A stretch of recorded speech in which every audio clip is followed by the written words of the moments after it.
woman is gone, you will put the company in my son's name and fend for yourself. I just smiled back. But when my lawyer walked into the room and read the DNA test out loud, her perfect little world completely shattered. Before I tell you exactly how I destroyed her, let me know where you are watching from in the comments below. Hit the like button and subscribe to the channel if you believe that greed always comes with a heavy price. Your support means everything to this old man. The smell of white lilies and expensive floor wax was absolutely suffocating. We were standing in the grand foyer of my estate in Boston, the massive stone and glass house Catherine and I had built from the ground up over 40 years of marriage. It was the late afternoon of her funeral. The enormous crystal chandelier above us cast a cold, sharp light over the dozens of guests dressed in somber black, all murmuring their hollow condolences. I am William Stanford, 70 years old, and at that moment I felt completely hollowed out. I was wearing a tailored charcoal suit that suddenly felt 2 sizes too big for my shrinking frame. I had spent the last 3 days moving like an absolute ghost through my own life. Catherine was gone. The only woman who ever truly understood the man behind the CEO title of Stanford Developments was resting in the cold ground. I desperately needed a moment to breathe. The endless handshakes, the pitying looks from corporate partners, the fake tears from distant relatives looking for a handout. It was all becoming unbearable. I nodded politely to a group of investors and slipped away from the crowded living room. I retreated into the darkened, quiet hallway leading to my private study. The heavy oak doors and thick Persian rugs muffled the chatter of the wake. I just wanted 5 minutes of absolute silence. 5 minutes to close my eyes, lean against the wall, and pretend that Catherine was still upstairs reading her favorite novels by the bay window, like she had done every Sunday for decades. But as I approached the half-open door of my study, I heard voices, familiar, hushed voices. It was my daughter-in-law, Victoria, and my son, Preston. They had apparently slipped away from the guests as well to find a private corner. I paused in the shadows, about to push the door open and ask them to leave so I could have some privacy. But Victoria's words stopped me dead in my tracks. "Can you actually believe he spent $30,000 on that casket?" Victoria scoffed. Her voice was completely stripped of the sweet, gentle mourning tone she had been using in front of the guests all afternoon. "It is solid mahogany, Preston? $30,000 just to be buried in the dirt. Do you know what we could have done with that money? The return on investment we could have gotten if he had just given it to us. It is completely irresponsible and ridiculous." I stood frozen in this dark hallway, my hand hovering inches from the brass doorknob. My wife, the woman who had welcomed Victoria into this family with open arms, the woman who had bought her endless gifts and defended her every flaw, had just been laid to rest hours ago. And my daughter-in-law was standing inside my own home complaining about the cost of her final resting place. I felt a cold, hard knot tighten in the pit of my stomach. I waited for my son, my own flesh and blood, the boy I had raised and mentored, to defend his mother. I waited for him to demand respect.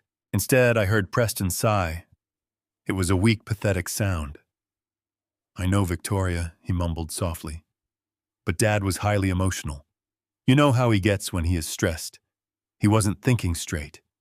He just wanted the absolute best for Mom. "He is not thinking straight at all," Victoria snapped her heels, clicking aggressively against the hardwood floor as she paced around my desk. "And that is exactly my point, Preston. Look at him out there today. He is an absolute mess. He is weak. He looks like a stiff breeze could knock him over. Now that the old woman is gone, we need to take control of the situation before he starts liquidating assets out of pure grief. He is sitting on a massive real estate empire, and he is acting like a lost child." I pressed my back flat against the cold plaster wall, holding my breath. The heavy grief that had been crushing my chest for days suddenly evaporated. It was instantly replaced by an icy, calculated clarity. The corporate wolf that had built Stanford Developments from a single rented office space into a multi-million-dollar empire slowly woke up. I closed my eyes and listened to the poison spilling from her mouth. "You need to step up right now, Preston." Victoria continued, her voice dropping into a sharp, commanding whisper. You are the chief operating officer. You are the only heir. Next month we need to bring up Silver Pines. Silver Pines. Preston asked, his voice trembling slightly. Victoria. That is a nursing home. An assisted living facility. You cannot be serious right now. Dad is only 70 years old. He still runs the board of directors. He is sharp. He is not going to just agree to be locked away in a medical facility. He will, if we play it right, Victoria hissed, her voice dripping with venom. Silver Pines is a luxury facility. We do not call it a nursing home. We spin it as an exclusive health retreat. We tell him his blood pressure is a massive concern.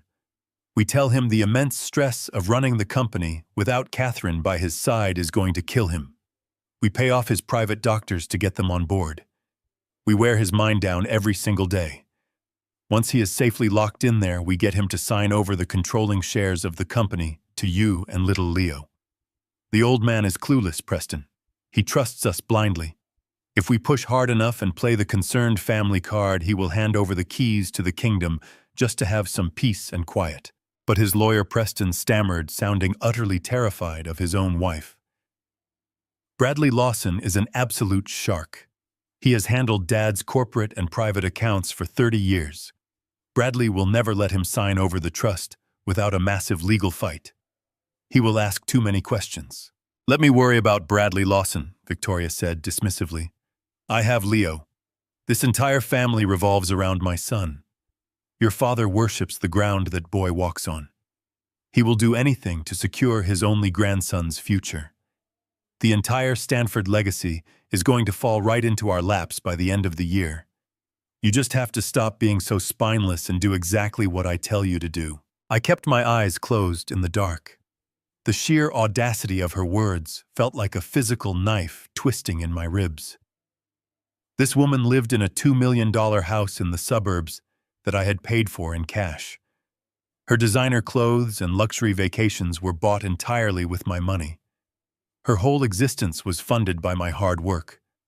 And here she was standing in my sanctuary planning to declare me mentally incompetent and lock me away. And my son, the boy I had groomed to be a strong leader, was standing there letting her orchestrate my demise without a single fight.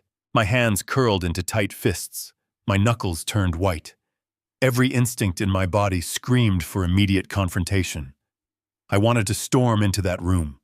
I wanted to scream at them, to physically throw them out of my house in front of all the guests. I wanted to strip Preston of his executive title right then and there.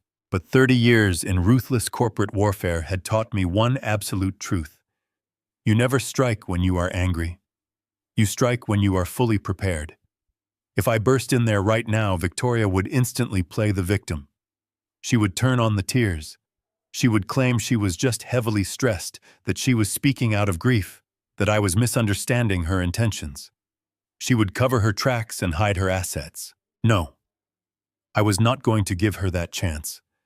I was going to let her believe her perfect lie. I was going to let her think I was a clueless, broken, grieving old man. I would play their game until I had all the leverage to destroy them completely. I slowly began to back away from the door, intending to return to the main reception and play the role of the frail widower they expected me to be. I took one careful step backward into the deep shadows of the hallway. And then my leather dress shoe came down on the very edge of an old, loose floorboard. A loud, sharp creak echoed through the silent, dimly lit hallway. It sounded like a gunshot in the quiet house. The hushed voices inside the study stopped instantly. Dead, terrifying silence fell over the room. "Who is out there?" Victoria demanded sharply, her voice suddenly high and intensely nervous. I froze entirely, my heart hammering violently against my ribs. I heard the quick, sharp tapping of her expensive heels, moving rapidly toward the doorway. The heavy wooden door swung open wider, spilling a long, bright beam of yellow light directly into the dark hallway. Victoria stepped out, her eyes narrowing suspiciously as they tried to pierce through the shadows where I stood. Preston appeared right behind her shoulder, looking pale, guilty, and utterly terrified. I stood completely still in the dark, barely breathing, watching my daughter-in-law stare directly toward where I was hiding. The fake, sorrowful, loving smile she had worn in front of the guests all day was completely gone, replaced by a cold, calculating, and vicious glare. Did she see me? Did she know I had heard every single word of her filthy, greedy plan? For 3 agonizing seconds, the heavy silence of the hallway pressed down on my chest. Victoria's piercing gaze swept through the dim light, sweeping right over the shadow where I stood. Then the antique grandfather clock in the grand foyer began to chime, breaking the tension. I let out a long, shuddering breath and purposely stepped forward into the edge of the light. I let my shoulders slump forward, rounding my back, to strip away my usual imposing posture. I made my hands tremble slightly, rubbing my temples as if the sheer weight of the funeral had completely disoriented my mind. The instant the hallway light hit my face, Victoria's expression shifted completely. It was an absolute masterclass in emotional manipulation. The cold, calculating glare melted away instantly, replaced by the soft, overly concerned smile she had perfected for the country club crowd. Preston exhaled audibly behind her, practically sagging against the wooden doorframe in pure relief. "William." Victoria gasped softly, rushing forward to wrap a warm hand around my arm. "You startled us. We were just coming to look for you. You should not be wandering around in the dark by yourself today." I looked at her, fighting every single instinct that told me to tear my arm away from her toxic grip. "I just wanted some quiet," I mumbled, keeping my voice frail and exhausted. "The crowd out there is just too much right now." "We know," Dad Preston chimed in, suddenly finding his courage now that the perceived danger had passed. He stepped out of the study, confidently adjusting his expensive silk tie. "We were actually just talking about you, about your health." Victoria guided me gently toward the kitchen, her grip tight, almost steering me like a fragile child. "I was just telling Preston that we need to look into a luxury health retreat for you," she cooed, guiding me to a bar stool and pouring hot water into a delicate porcelain teacup. "Your blood pressure has been so terribly high these last few months with Catherine's illness. We were looking at a beautiful place called Silver Pines. It has round-the-clock nurses and beautiful private gardens. You would not have to worry about a single thing. Preston can handle the developments while you finally get some real rest." Silver Pines. A luxury health retreat. The lie rolled off her tongue so smoothly, so flawlessly coated in a thick layer of fake compassion.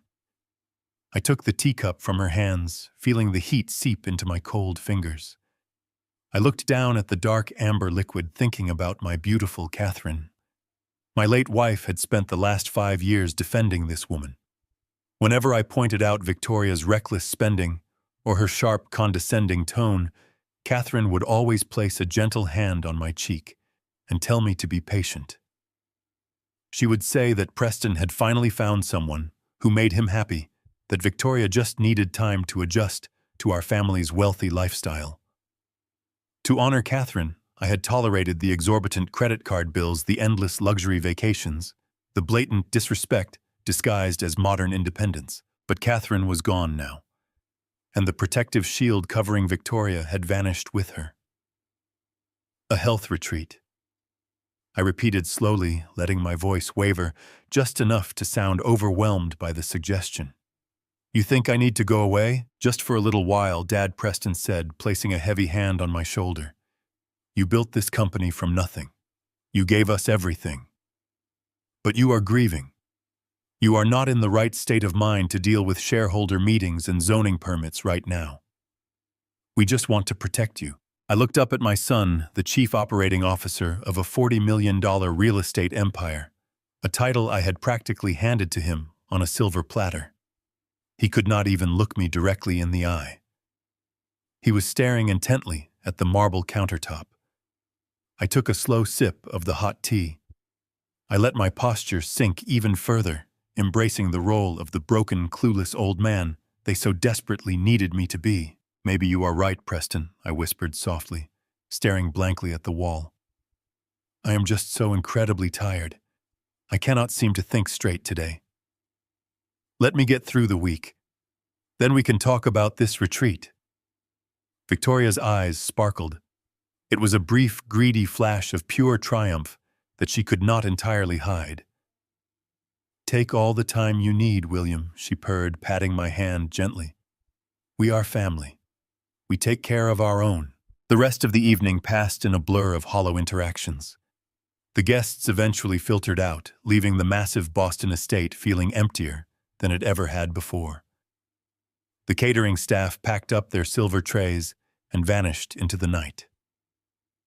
Preston and Victoria announced they were heading upstairs to put little Leo to bed in the guest wing. They offered to hire a cleaning crew for the study, but I waved them off, insisting that keeping my hands busy would help me process the grief. They did not argue. They were far too eager to celebrate their perceived victory behind closed doors. Alone again, I walked back into my private study. The air in the room still felt tainted by their greedy conversation. I moved behind my massive mahogany desk, the very place where I had signed the contracts that secured their entire future. I began gathering the scattered sympathy cards and empty glasses left behind by the guests. My mind was racing rapidly, calculating every single asset, every trust fund clause, every piece of leverage I held over them. If they wanted a war, I would give them an absolute masterpiece of destruction. But I needed concrete proof of their current moves before I sprang the trap. I reached under the desk to grab the small wastebasket, intending to empty it into the main recycling bin. As I pulled it out, I noticed a strange clump of shredded paper resting at the very bottom. It was completely out of place. My cleaning staff emptied this bin every single morning, and I had not used the shredder in days. I set the basket on the desk and turned on the brass reading lamp. With careful, deliberate movements, I dumped the contents onto the smooth leather surface of the desk. Someone had rushed. They had used the old strip shredder instead of the heavy-duty cross-cut machine I normally used for sensitive documents. I sat down in my heavy leather chair, sliding on my reading glasses. My hands, which had supposedly been trembling with grief an hour ago, were now completely steady. I arranged the long, thin strips of paper like a jigsaw puzzle, sliding the jagged edges together under the warm yellow light. It took me 10 minutes to piece the document back together. When the text finally aligned, the breath caught entirely in my throat. It was not a sympathy card or a misprinted office memo. It was a banking confirmation receipt printed fresh that very morning. The header bore the logo of an elite European auto importer located downtown. The transaction was a direct wire transfer for exactly $120,000. The item listed was a custom-ordered Porsche, but it was not the exorbitant price tag that made my blood run entirely cold. It was the account the funds had been drawn from. The money had not come from Preston's personal trust fund or Victoria's generous monthly allowance. The transfer was billed directly to a corporate vendor account labeled Apex Design Consulting, a vendor approved and signed off by the Chief Operating Officer of Stanford Developments. Preston. My son had just authorized a massive 6-figure corporate payout to a phantom consulting firm, and Victoria had tried to permanently destroy the evidence right here in my own study, while simultaneously burying my wife. I stared at the reconstructed receipt, the sheer audacity of the theft burning a hole through my mind. They were not just planning to lock me away in a luxury cage to steal my legacy. They were already actively bleeding my company dry. I carefully picked up the strips of paper and slid them into a clear plastic folder. I reached into my pocket and pulled out my phone, the soft glow of the screen illuminating the dark room. The time for playing the grieving, harmless widower was officially over. It was time to hunt. I locked the study doors. I needed absolute privacy. The walls held too many secrets, and I was about to uncover the darkest one. The house was silent. I retrieved my encrypted laptop from the safe, setting it next to the shredded receipt. I took a deep breath and opened the screen. I logged into the financial mainframe of Stanford Developments. Preston had sent summarized reports designed to look healthy. But I was the founder. I felt the ghost of my past corporate battles guiding my hands. I bypassed the executive dashboard and dove into the raw transaction logs. My fingers typed my master credentials. The screen flooded with financial data, the lifeblood of my $40 million empire. I typed Apex Design Consulting into the vendor search bar. The Porsche receipt was the tip of a massive iceberg. Wire transfers filled the monitor. $50,000 for brand strategy, $80,000 for market analysis, $150,000 for international expansion. The payments stretched back over 8 months, escalating as my wife grew sicker. I scrolled to the bottom. They had siphoned almost $4.2 million out of our cash reserves. I clicked the authorization stamp for the largest transfer. An executive signature popped up. It belonged to the chief operating officer, Preston. My son had methodically signed away millions to a ghost company while his mother was dying. This was a calculated financial drain. I printed every ledger. By sunrise, I had a thick stack of undeniable evidence locked securely in my safe. I needed to see my son look me in the eyes and defend his theft. I walked down to the kitchen. Preston was already there, pouring a cup of dark roast coffee. He looked perfectly rested in a sharp navy suit. I shuffled into the room, keeping up the facade of the broken widower. My hands trembled slightly as I reached for a glass of water. "Good morning, Dad," Preston said, his voice dripping with fake concern. "Did you get any sleep?" "A few hours," I lied, sitting heavily at the island. "Preston, I was trying to distract myself last night. I glanced over some quarterly summaries you sent over to keep my mind busy." Preston stiffened slightly, taking a slow sip of his coffee. "You should not be worrying about work today, Dad. I have everything completely under control. You need to focus on resting." "I know," I muttered, staring blankly at the granite countertop. I noticed a vendor name I did not recognize. Apex Design Consulting. The numbers seemed quite large. What exactly do they handle for us? I watched him closely, waiting for the panic. But Preston did not hesitate. His face remained completely relaxed.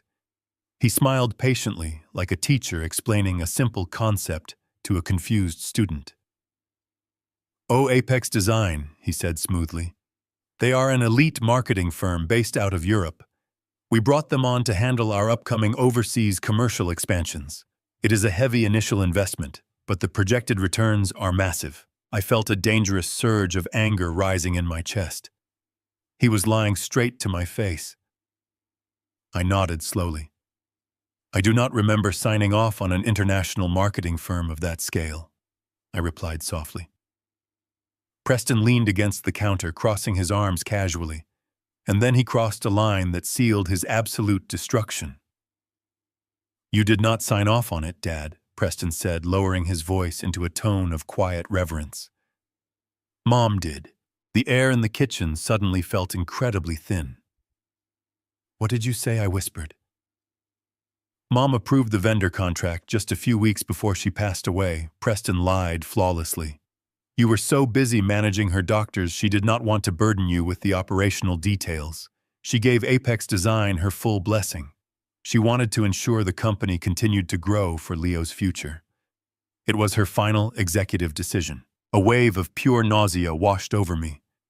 He was weaponizing Catherine's memory, twisting her legacy to shield his pathetic embezzlement. It took every ounce of discipline I possessed to stop myself from grabbing his expensive silk tie. I forced a weak, trembling smile. "That sounds exactly like your mother," I whispered. "Always protecting the family." "Exactly," Preston agreed, patting my shoulder as he walked past me toward the hallway. "I will see you tonight." I stood alone in the kitchen. My son was entirely lost to me. I poured the rest of his coffee down the drain, feeling a cold resolve settling deep into my bones. I walked back toward my study, needing quiet isolation. I moved toward the massive bay window that overlooked the sprawling backyard. The morning sun was shining brightly on the green lawns. Victoria was outside. She was wearing a stunning designer dress, holding a cup of tea as she spoke on her cell phone. She was laughing, looking completely radiant, just one day after my wife was put into the ground. Suddenly, the back patio doors swung open. Little Leo, my 5-year-old grandson, came running out onto the grass. He was holding a small wooden toy boat. His face was lit up with joy as he sprinted across the lawn toward his mother. He wanted a hug. "Mommy, look!" Leo yelled happily, rushing toward Victoria with his arms wide open. Victoria did not smile. She did not open her arms to catch her running child. Instead, as Leo reached out to hug her waist, Victoria flinched violently. A look of absolute disgust flashed across her face. She shoved the boy away, swatting at his hands with a cruel, dismissive slap. "Get off me, Leo," she hissed sharply. "You have dirt on your hands. Do not touch this dress, it is pure silk. Go play with the nanny." Leo stumbled backward, clutching his little wooden boat to his chest. The joyful smile vanished from his face, replaced by a look of heartbreaking rejection. He stood there on the grass, looking up at his mother with sad eyes. Victoria did not even look at him. She brushed down the fabric of her expensive dress, turned her back on her child, and went back to laughing on her phone call. I stood still behind the glass, my breath caught in my throat. I had seen many cold people in the corporate world, but the sheer repulsion in Victoria's eyes when her son tried to hug her was entirely unnatural. It was not the reaction of a strict mother. It was the reaction of a woman who despised the very touch of that child.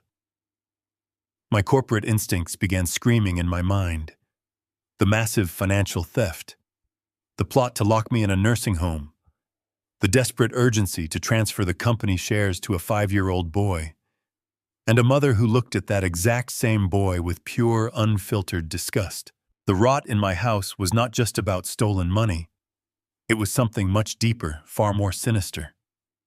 I stared out the window, watching the little boy walk sadly back toward the house. A terrifying suspicion began to crawl up my spine. That suspicion gnawed at my thoughts relentlessly over the following days. I spent my time confined mostly to my study, quietly watching the household dynamics shift. Victoria moved through the mansion with increasing authority, issuing orders to the staff with a sharp, arrogant tone that Catherine would have never tolerated. I maintained my facade, shuffling past her in the hallways, offering vacant smiles and tired nods. I needed her to feel completely secure in her dominance. I needed her to believe that I was rapidly fading into the background of my own life, becoming nothing more than a silent ghost. It was on Thursday morning that the next piece of the puzzle fell directly into my lap. I was sitting at the kitchen table, forcing myself to eat a bowl of oatmeal, when Thomas, our private family driver of 12 years, walked in. He looked deeply uncomfortable, holding his uniform cap in his hands. He cleared his throat and told me that Victoria had just terminated his employment, effective immediately. I set my spoon down, feigning mild confusion. When I asked him why, Thomas explained that Victoria claimed the family was restructuring our household expenses to save some extra money. Restructuring expenses. The absolute gall of that woman. She was actively draining millions of dollars into a phantom corporate account. Yet she was firing a loyal employee to save a few $1,000s a month. It was a calculated move to isolate the household, to remove anyone who might report back to me. I thanked Thomas, handed him a generous severance check from my private secure account, and told him to enjoy a long vacation. Shortly after Thomas left, Victoria breezed into the kitchen. She poured herself a glass of sparkling water, looking incredibly pleased with her recent ruthless decision. I asked her mildly how Leo was getting to his private prep school now that Thomas was gone. She smiled that practiced artificial smile and told me not to worry about a thing. She said she had arranged for a distant cousin to help out with Leo's transportation and afternoon tutoring. A family favor, she called it. I simply nodded, thanking her for taking such initiative, while I was allegedly so overwhelmed with grief. But my corporate instincts were on high alert. You do not fire a trusted bonded family driver to rely on a distant cousin for daily help. You only make that kind of drastic change if you are hiding something that you do not want the household staff to see. That afternoon, I made sure I was sitting on the front porch with a cup of tea and a blanket draped over my knees when it was time for Leo to be picked up. The heavy wrought iron gates of the estate slowly swung open. A low, throaty rumble echoed up the long paved driveway. A brand new, sleek, midnight blue Porsche rolled to a smooth stop right in front of the grand entrance of my home. My breath hitched in my chest. I recognized the make and model instantly. It was the exact car from the shredded banking receipt I had painstakingly reconstructed in my study. The $120,000 vehicle purchased with funds siphoned from Stanford Developments. I gripped the armrests of my wooden rocking chair, forcing my face to remain entirely passive as the driver stepped out of the vehicle. He was a man in his late 30s, wearing a sharply tailored suit without a tie. He had slicked back dark hair and an arrogant, incredibly confident, and aggressive physical swagger. He instantly rubbed me the wrong way. He did not look like a humble cousin doing a family favor. He looked like a man who believed he owned the very driveway he was standing on. Victoria stepped out of the front door, pulling Leo along by the hand. When she saw the man standing by the Porsche, her entire demeanor shifted. The cold, rigid posture she maintained around me completely vanished. She practically glowed. "William," Victoria said smoothly, gesturing toward the driveway. "This is my cousin Derek. He recently moved to the city and offered his help with young Leo." I stood up slowly, making a deliberate show of using my cane to steady myself. I walked down the porch steps and extended my hand. "Nice to meet you, Derek," I said, keeping my voice raspy and weak.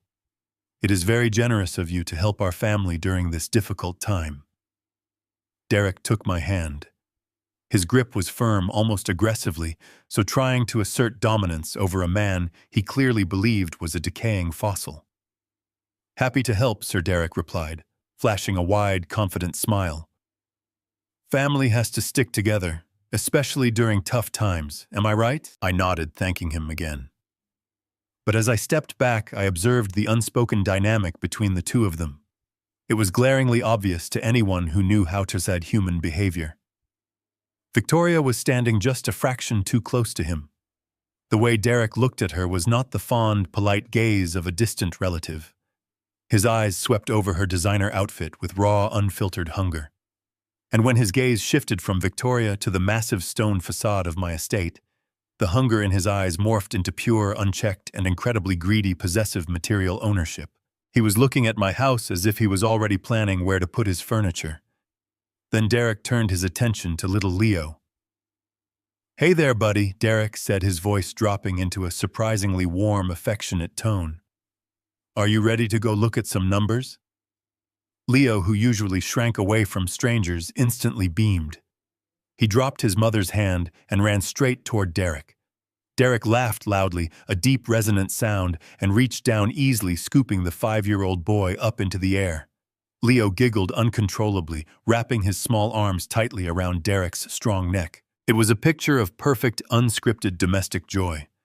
A stark, terrifying contrast to the disgust Victoria had shown the boy just days prior. I stood frozen on the bottom step of the porch. The late afternoon sun illuminated their faces perfectly as Derek hoisted the boy onto his hip. They were both laughing at something Leo had whispered, and in that exact fleeting moment, as their faces were pressed right next to each other, the bottom dropped out of my stomach. I stopped breathing. The world around me seemed to completely fade into a muted, intensely ringing, silent void. I stared at the man and the child, my eyes locked on their features. When Leo laughed, the left corner of his mouth always hitched up slightly higher than the right. It was a distinct, endearing little quirk. A small, asymmetrical smile that we assumed was a unique family trait. But as Derek laughed, his mouth curved in the exact same way. The exact same asymmetrical, crooked smile. A wave of profound, suffocating realization crashed down over my body. Preston was not the father of this child. The boy holding the keys to my legacy was an absolute genetic stranger. I stood frozen on the bottom step of the porch, staring at the man and the boy. The exact same crooked, asymmetrical smile mirrored on their faces. The chilling realization hit me with the force of a freight train. Preston was not the father of this child. The boy paraded around as the sole heir to the Stanford legacy. The child I poured my heart into was a genetic stranger. He was the product of Victoria and this arrogant man in my driveway. The betrayal was so profound, it knocked the breath out of my lungs. My mourning for Catherine was instantly replaced by a cold, calculating state of war. I forced my face to remain neutral. I offered a frail nod to Derek and turned around, slowly shuffling back inside. Every step was a carefully acted performance of a defeated old man. I walked into the kitchen and waited in the shadows. 10 minutes later, Victoria and Leo came inside. Leo ran straight to the sink, grabbed a glass, filled it with water, and took a long drink before running off to the playroom. Victoria followed him without a backward glance. I moved quickly. I grabbed a pair of latex gloves from the pantry. I carefully picked up the glass Leo had just drank from, sealing it tightly inside a clean plastic bag. Next, I walked back out to the front porch. The evening shadows were stretching across the lawn. I walked down the path toward the spot where Derek had parked his Porsche. I scanned the pristine concrete. There, crushed near the edge of the flower bed, was a discarded cigarette butt. I bent down, ignoring the stiffness in my knees, and picked it up with a second plastic bag. 2 pieces of physical evidence. 2 biological keys to destroy a 5-year-long deception. I slipped the bags into the pocket of my coat. I waited until the house was silent. At midnight, I slipped out through the side entrance. I drove my modest sedan, leaving the luxury vehicles in the garage to avoid attention. The streets of Boston were slick with a light rain. I drove 20 miles outside the city, navigating toward a secluded 24-hour diner near the industrial shipyard. It was a place where corporate executives never went. A place where absolute privacy was guaranteed. I parked in the shadows and walked inside. I slid into a cracked leather booth in the far back corner. 10 minutes later, the diner door swung open. Bradley Lawson walked in. He was 60 years old, wearing a sharp trench coat. Bradley was not just my attorney. He was an absolute shark in the courtroom, a man who had helped me ruthlessly dismantle corporate rivals for 3 decades. He slid into the booth across from me, his sharp eyes scanning my face. "You look terrible," William Bradley said quietly. "When you called me on a secure line at midnight, I assumed it was about Catherine's estate. I am so deeply sorry for your loss." "Thank you, Bradley. But I am not here to discuss Catherine. I am here because my son and my daughter-in-law are actively trying to destroy me." I reached into my pocket and pulled out the clear plastic folder containing the shredded, reconstructed Porsche receipt. I slid it across the table. Bradley put on his reading glasses and examined the document. His professional demeanor instantly sharpened. "This is an authorization for $120,000, Bradley noted, his voice lowering into a dangerous murmur. "Signed by Preston. Billed to a vendor called Apex Design Consulting. I do not recognize this vendor, William. Neither do I," I replied coldly. I bypassed the executive dashboard tonight and dug into the raw transaction logs. Preston has authorized over $4 million to this shell company over the last 8 months. He did it while Catherine was dying. I need you to initiate a covert forensic audit immediately. Track every single penny that went into Apex Design. Find out who owns it, where the money is going, and who is pulling the strings. Bradley's jaw tightened. He pulled a secure, encrypted laptop from his briefcase and booted it up. "Consider it done," he said, his fingers flying across the keyboard. "If Preston is funneling corporate funds into a ghost account, I will have the paper trail fully mapped out within 72 hours.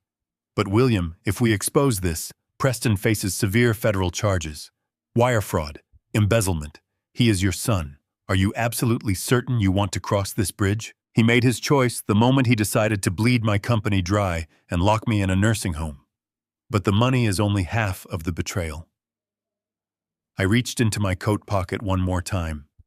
I pulled out the 2 plastic bags, one containing the water glass, the other containing the crushed cigarette butt. I placed them deliberately on the table right next to the shredded receipt. Bradley stopped typing.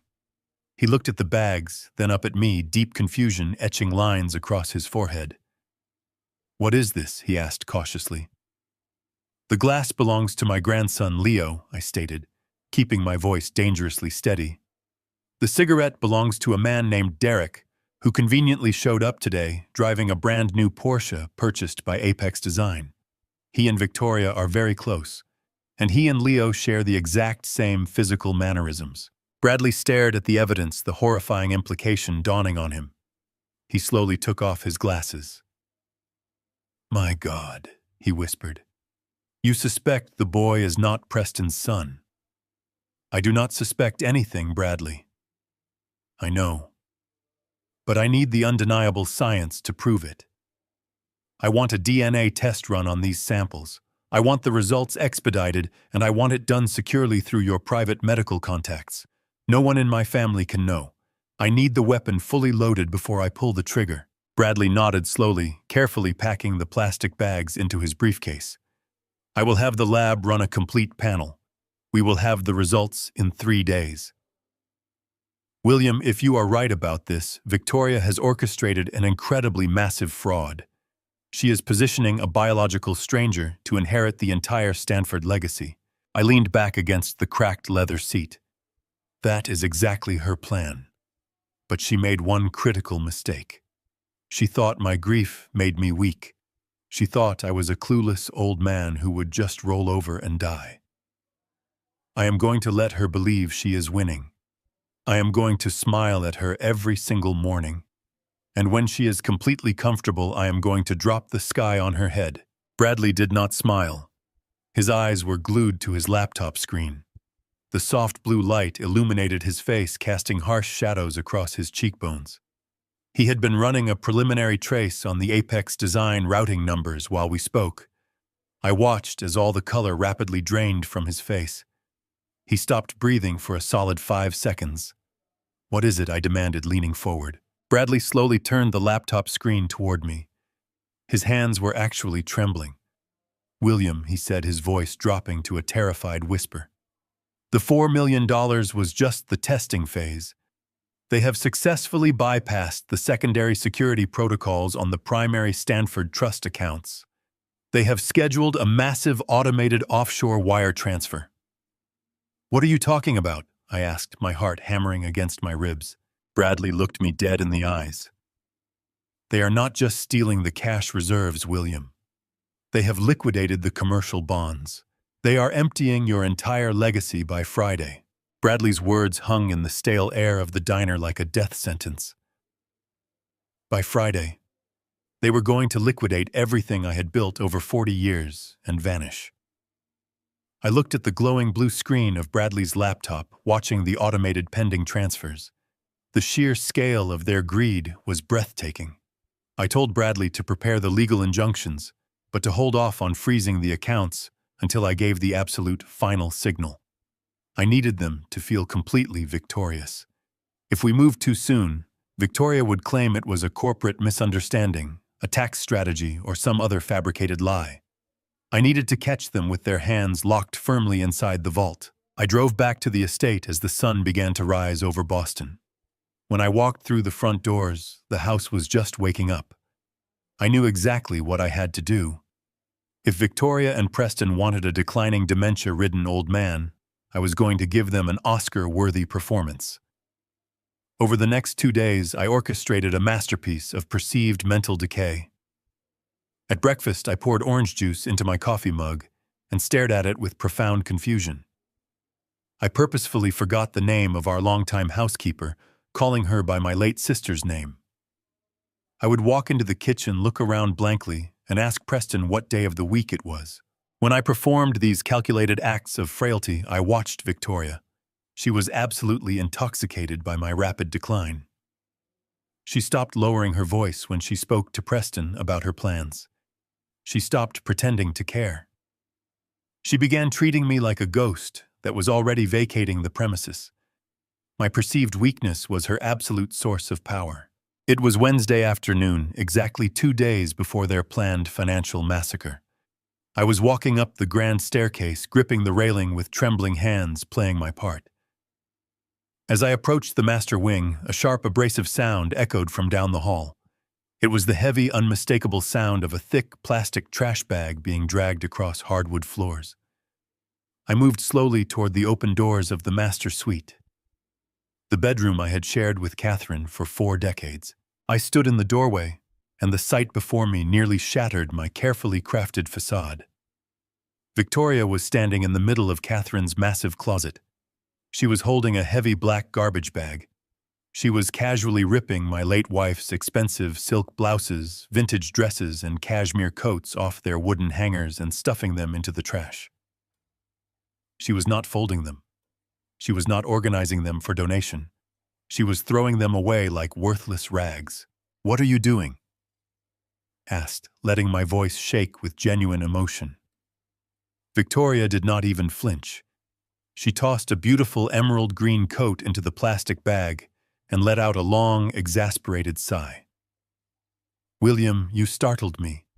Do not sneak up on people like that. I am clearing out this space. You obviously do not need all this clutter anymore. It is completely depressing." "But those are Catherine's things," I whispered, clutching the doorframe. Victoria rolled her eyes, tying a harsh knot at the top of the garbage bag. "Catherine is gone, William. You need to accept that." Preston and I agreed that this suite gets the best morning light in the entire house. I am bringing in contractors tomorrow to tear out these outdated shelves. I am turning this room into my private yoga studio. I cannot focus on my wellness with all these dusty clothes hanging around. A private yoga studio. My wife had not been in the ground for a full week, and this parasite was throwing her life into heavy black trash bags to make room for yoga mats. The disrespect was so profound, so intensely violating, that the edges of my vision actually went black. My hands dropped to my sides. I clenched my fists so incredibly hard that I felt my trimmed fingernails pierce directly through the skin of my palms. A warm trickle of blood pooled inside my closed hands. Every muscle in my chest screamed to cross the room, grab her by the shoulders, and throw her directly out of the second-story window. But the trap was not ready. Friday was 2 days away. I needed her to stay. If I unleashed my wrath right now, she would simply pack her bags, take my grandson, and run before Bradley could completely freeze her hidden offshore accounts. I had to swallow my pride. I took a deep, agonizing breath, letting the metallic taste of adrenaline fade. Every instinct demanded violence, but strategy demanded absolute patience. Revenge is a dish best served on paper. I yielded to her. I hid it. I forced my bleeding hands to relax inside my coat pockets. I lowered my head, adopting the posture of a completely broken, defeated man. "You are right, Victoria," I muttered softly, staring at the floor. "It is just clutter now. Do whatever you think is best." She smiled her cold, triumphant smile. "I am glad you are finally being reasonable, William. Now go downstairs. The cleaning staff is moving these bags to the alley dumpsters." I turned around and slowly walked away, leaving her to desecrate the only space Catherine and I had left. I went to my study and wrapped my bleeding hands in a towel, staring at the grandfather clock. The fury inside me was no longer a burning fire. It was absolute freezing ice. I waited until 2 o'clock. The mansion was dead silent. A heavy thunderstorm had rolled in off the coast, battering the large glass windows with driving rain. I slipped out the back door, ignoring the freezing downpour. I walked down the stone pathway toward the massive industrial dumpsters near the service entrance. The security lights flickered above me. My focus was entirely consumed by the grim task back at hand. I refused to let Victoria erase 40 years of beautiful history just to satisfy her hollow, superficial vanity. I opened the heavy metal lid. Victoria had forced the staff to throw at least 6 heavy black bags into the bin. I was not going to let her rot in an alleyway. I climbed into the dumpster, my expensive leather shoes sinking into the grime. I hauled the heavy bags out one by one, dragging them quietly toward the detached carriage house, where I could safely store them. I brought the last bag into the dry warmth of the carriage house. The plastic had torn on the rough concrete. As I knelt down to gently push the spilled garments back inside, my hand brushed against something hard and metallic, hidden deep within the folds of the fabric. I paused. I reached into the ripped bag and pulled out Catherine's emerald green cashmere coat, the exact coat Victoria had casually tossed aside while I stood in the doorway. I slipped my hand into the deep side pocket. My fingers wrapped around a small, heavy rectangular object. I pulled it out into the dim light of the carriage house. It was a cheap, prepaid burner phone. It was completely out of place among the luxury items in our home. Victoria had obviously been using it while clearing out the closet and must have accidentally dropped it into the pocket of the coat before throwing it in the trash. I stared at the dark screen. The device felt heavy in my palm, humming with unspoken secrets. I pushed the small plastic power button firmly on the right side. The cracked screen slowly illuminated the cold, damp room, glaring brightly and demanding a simple 4-digit security passcode to unlock. I stared at the glowing number pad, the harsh artificial light reflecting off the cold, concrete walls of the carriage house. 4 digits stood between me and the unvarnished truth. My thumb hovered over the screen, tempted to try Victoria's birth year, or perhaps the anniversary she shared with my foolish son. But my corporate discipline instantly overrode the urge. I had spent decades securing proprietary algorithms and protecting trade secrets. I knew that burner phones were often programmed with self-destruct protocols. A few incorrect guesses could trigger an automatic factory reset, permanently wiping the memory and destroying the very evidence I desperately needed to finalize my trap. I could not leave this to chance. I powered the device down, watching the screen fade to black. I slipped the phone securely into my inner breast pocket. I needed someone who specialized in digital extraction, someone who operated entirely outside the boundaries of polite corporate law. During the aggressive expansion of Stanford developments in the early 2000s, I had occasionally utilized the services of private intelligence contractors to vet massive land acquisitions. I walked back to my study and accessed an encrypted offline directory I had not opened in over 7 years. I found the contact information for a man named Silas. He was a black market data retrieval expert, a digital ghost who made his living cracking impossible devices for high-paying discreet clients. I sent a heavily encrypted message detailing the phone model and my urgent need for a clean extraction. Within 3 minutes, my secure line received a set of coordinates located in the deep industrial sector of the city. The storm had intensified, battering my windshield with sheets of relentless rain as I drove through the desolate, flooded streets. The coordinates led me to a windowless concrete warehouse surrounded by razor wire fencing. I pulled my coat tight against the bitter wind and knocked heavily on the reinforced steel door. It opened smoothly, revealing a sterile, brightly lit room filled with massive server racks and humming cooling fans. Silas sat behind a stainless steel desk, his eyes illuminated by 3 massive monitors. He did not ask for my name, and he did not offer his own. We operated on the universal language of quiet desperation and untraceable cash. I placed the black burner phone on the metal desk, followed by a thick envelope containing $20,000 in crisp, unmarked bills. Silas picked up the envelope, weighed it expertly in his hand, and gave a brief, satisfied nod. He connected the burner phone to a complex series of adapters, linking it directly into his primary mainframe. He typed furiously, running proprietary decryption software designed to bypass the operating system without triggering the internal security wipes. The room was filled with the rhythmic clicking of his mechanical keyboard and the steady drone of the cooling fans. I stood perfectly still, my wet clothes clinging to my skin, watching the progress bar crawl across the center screen. My chest felt incredibly tight. 40 minutes passed in agonizing silence. Then a sharp, melodic chime echoed through the room. The primary monitor flashed a bright green color. The digital lock had been successfully bypassed. Silas gracefully disconnected the device, plugged it into an external hard drive, and copied the entire unencrypted contents. He handed the physical phone back to me along with a small silver flash drive containing every single text, photo, and call log stored on the device. I returned to my estate just as the early morning light began to break through the heavy storm clouds. The house remained dead quiet. I locked myself inside my private study, pulled the heavy blackout curtains closed, and plugged the silver flash drive into my isolated desktop computer. The file directory opened instantly. I clicked on the master message log, sorting the texts chronologically. The sheer volume of communication was staggering. Victoria and Derek had been exchanging hundreds of messages every single week for the past 5 years. As I began to read, the true depth of their depravity washed over me like toxic sludge. The messages were a masterclass in calculated manipulation. They mocked my son ruthlessly. They called Preston a pathetic, gullible weakling, a useful idiot who was blindly funding their luxurious lifestyle. They laughed about the expensive vacations Preston had paid for trips, where Victoria had secretly smuggled Derek into the same 5-star resorts.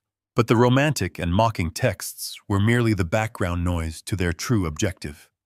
The real focus of their constant communication was the systematic, permanent dismantling of the Stanford family empire. I scrolled through the most recent exchanges, reading the meticulous strategies they had outlined for the upcoming quarter. Victoria was not just satisfied with the $4 million she had successfully siphoned through Apex Design. She wanted the entire kingdom. The texts revealed a highly detailed, aggressive plot centered entirely around the annual Stanford Development's shareholder meeting, which was scheduled to take place next month. Victoria had been actively coaching Derek on corporate bylaws. Their plan was devastatingly simple and flawlessly timed. Victoria intended to weaponize my grief over Catherine. She was going to stand before the executive board, shed fake tears, and publicly declare that my mental state was rapidly deteriorating. She planned to use my recent acts of staged confusion as documented proof that I was no longer fit to lead the company. Her endgame was to pressure the board into forcing my immediate resignation, legally transferring the title of Chief Executive Officer to Preston. Once Preston held absolute legal control over the company, Victoria would manipulate him into signing a devastating merger with a phantom conglomerate completely controlled by Derek. They were going to legally strip the company of its assets, bankrupt the entire corporate structure, and walk away with tens of millions of dollars, leaving my son holding the bag for massive federal fraud. My blood ran incredibly cold as I absorbed the magnitude of their corporate sabotage. I leaned forward, my eyes burning from the harsh glare of the monitor, and scrolled down to the very last message in the queue. It had been sent by Derek just yesterday afternoon, right after he had picked up Leo in the driveway. The text was short, but it held the absolute power to completely destroy everything Victoria had built. I read the words slowly, carefully analyzing the final, undeniable proof of her ultimate sin. Derek had written the exact confirmation I needed to seal their fate. He typed, "Are you sure the kid's DNA won't be questioned by the board? If the old man transfers the shares to Leo, we are multimillionaires." The arrogance of that single sentence was staggering. They believed they had outsmarted a man who had spent a lifetime destroying corporate predators. I sat in the dim light of my office, listening to the heavy rain hitting the window panes. My hands were perfectly steady. I was no longer a grieving widower. I was the architect of their destruction. I safely unplugged the silver flash drive and securely locked it inside my hidden floor safe. The trap was now fully armed and ready to snap shut. The heavy steel door of my hidden floor safe clicked shut, sealing the silver flash drive in absolute darkness. I stood up slowly, feeling the chill of the damp morning air seeping through the thick window panes of my study. The storm outside was finally beginning to break, leaving behind a bruised gray sky that perfectly matched the cold resolve settling over my mind. I walked over to my mahogany desk and sat down in the leather executive chair. The silence of the massive house was suffocating, thick with the weight of the secrets I had just uncovered. Then the silence was shattered by the sharp ringing of my private cellular phone. I glanced at the caller identification screen. It was Bradley Lawson. My trusted attorney never called this early in the morning unless he had absolute concrete confirmation of a corporate disaster. I picked up the receiver and pressed it to my ear, not saying a single word. William Bradley said, his voice unusually tight and gravely serious. "I need you to come down to my office immediately. The forensic audit is completely finished. I have the preliminary reports printed and waiting on my desk." I took a slow breath, feeling my pulse quicken. "And the medical laboratory results?" I asked quietly, keeping my voice perfectly level. They arrived 10 minutes ago, Bradley replied, a heavy pause lingering in the air. You need to see all of this in person, William. Use the private underground parking garage. I will have my security team escort you directly up to the secure executive floor. I hung up the phone and stood up. I walked to the adjoining bathroom, splashed cold water on my tired face, and stared at my reflections in the gilded mirror. The grieving, fragile widower was officially dead. I adjusted my collar, put on my darkest tailored suit, and walked out the door. The drive into downtown Boston was a blur of gray concrete and rushing traffic. I navigated the sleek corporate sedan into the subterranean parking structure of Bradley's high-rise office building. 2 armed security guards were waiting near the private elevators. They nodded respectfully, swiping a secure access card that sent the steel carriage shooting directly up to the 50th floor. The elevator doors slid open with a soft chime, revealing a pristine glass-walled reception area. Bradley was standing by the panoramic window of his corner office, looking out over the city skyline. He turned around as I walked in, his face drawn and pale. He gestured toward a heavy leather chair positioned opposite his massive desk. I sat down, resting my hands firmly on the armrests. The surface of the desk was covered in thick stacks of financial ledgers, banking statements, and legal routing documents. The paper trail of my son's ultimate betrayal was laid out in agonizing detail. Tell me everything, I commanded softly. Bradley picked up the top file, a dense collection of international wire transfer receipts and offshore banking confirmations. You were completely right. William Bradley began, his tone purely clinical. Apex Design. Consulting is nothing but a phantom corporation. It has no actual employees, no physical headquarters, and no legitimate client roster. The business license was registered in a notorious offshore tax haven just 3 weeks before the very first wire transfer was authorized by Preston. I leaned forward, staring at the damning paperwork. And the ownership, I asked. Who exactly is controlling the shadow accounts? Bradley flipped to the second page of the audit, highlighting a specific signature block with his silver pen. The sole proprietor of Apex Design is a man named Derek Vance, the exact same man who showed up in your driveway driving that imported Porsche. He is the sole beneficiary of the corporate shell. I felt a surge of pure burning anger. Derek, Victoria's supposedly distant cousin, the man who had sneered at my estate with greedy, possessive eyes. They did not just steal from the cash reserves. Bradley continued, his voice dropping into a grim whisper. We tracked the routing numbers through 3 different international clearinghouses. Over the last 8 months, Preston has authorized 47 separate transactions. They have successfully laundered $4.2 million entirely out of Stanford developments. The money was washed through fake invoicing processed as international marketing expenses and deposited directly into Derek's private offshore trusts. I stared at the ledgers, the stark reality of the numbers burning into my mind. $4.2 million. It was a staggering amount of capital stolen under the guise of corporate expansion while my wife was fighting for her life in a hospital bed. Preston had blindly handed over the keys to the kingdom, funding his own wife's illicit affair and financing his own corporate destruction. Victoria played him perfectly, I murmured, my voice dripping with cold disgust. She used his arrogance and his pathetic need to prove himself as an executive. She convinced him to sign those contracts, knowing he would never bother to properly vet the vendor. She fed him a lie about Catherine approving the deal, and he swallowed it whole. Bradley closed the financial folder, lacing his fingers together on top of the desk. The financial theft is absolutely devastating, William. We have enough evidence right here to send both Preston and Derek to federal prison for a very long time, but that is only the first half of the tragedy. Bradley slowly opened the top drawer of his desk. He reached inside and pulled out a sealed, thick manila envelope. The stark white logo of an elite private medical laboratory was stamped across the front. The room grew incredibly quiet. The faint, rhythmic hum of the building's climate control system was the only sound echoing in the heavy silence. Bradley slid the manila envelope across the polished mahogany wood. It came to a stop just inches from my hands. "This is the bitter pill," William Bradley whispered, his eyes filled with profound sympathy. I rushed the samples through my most trusted clinical contacts.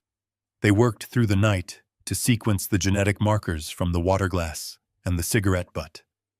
The results are completely undeniable.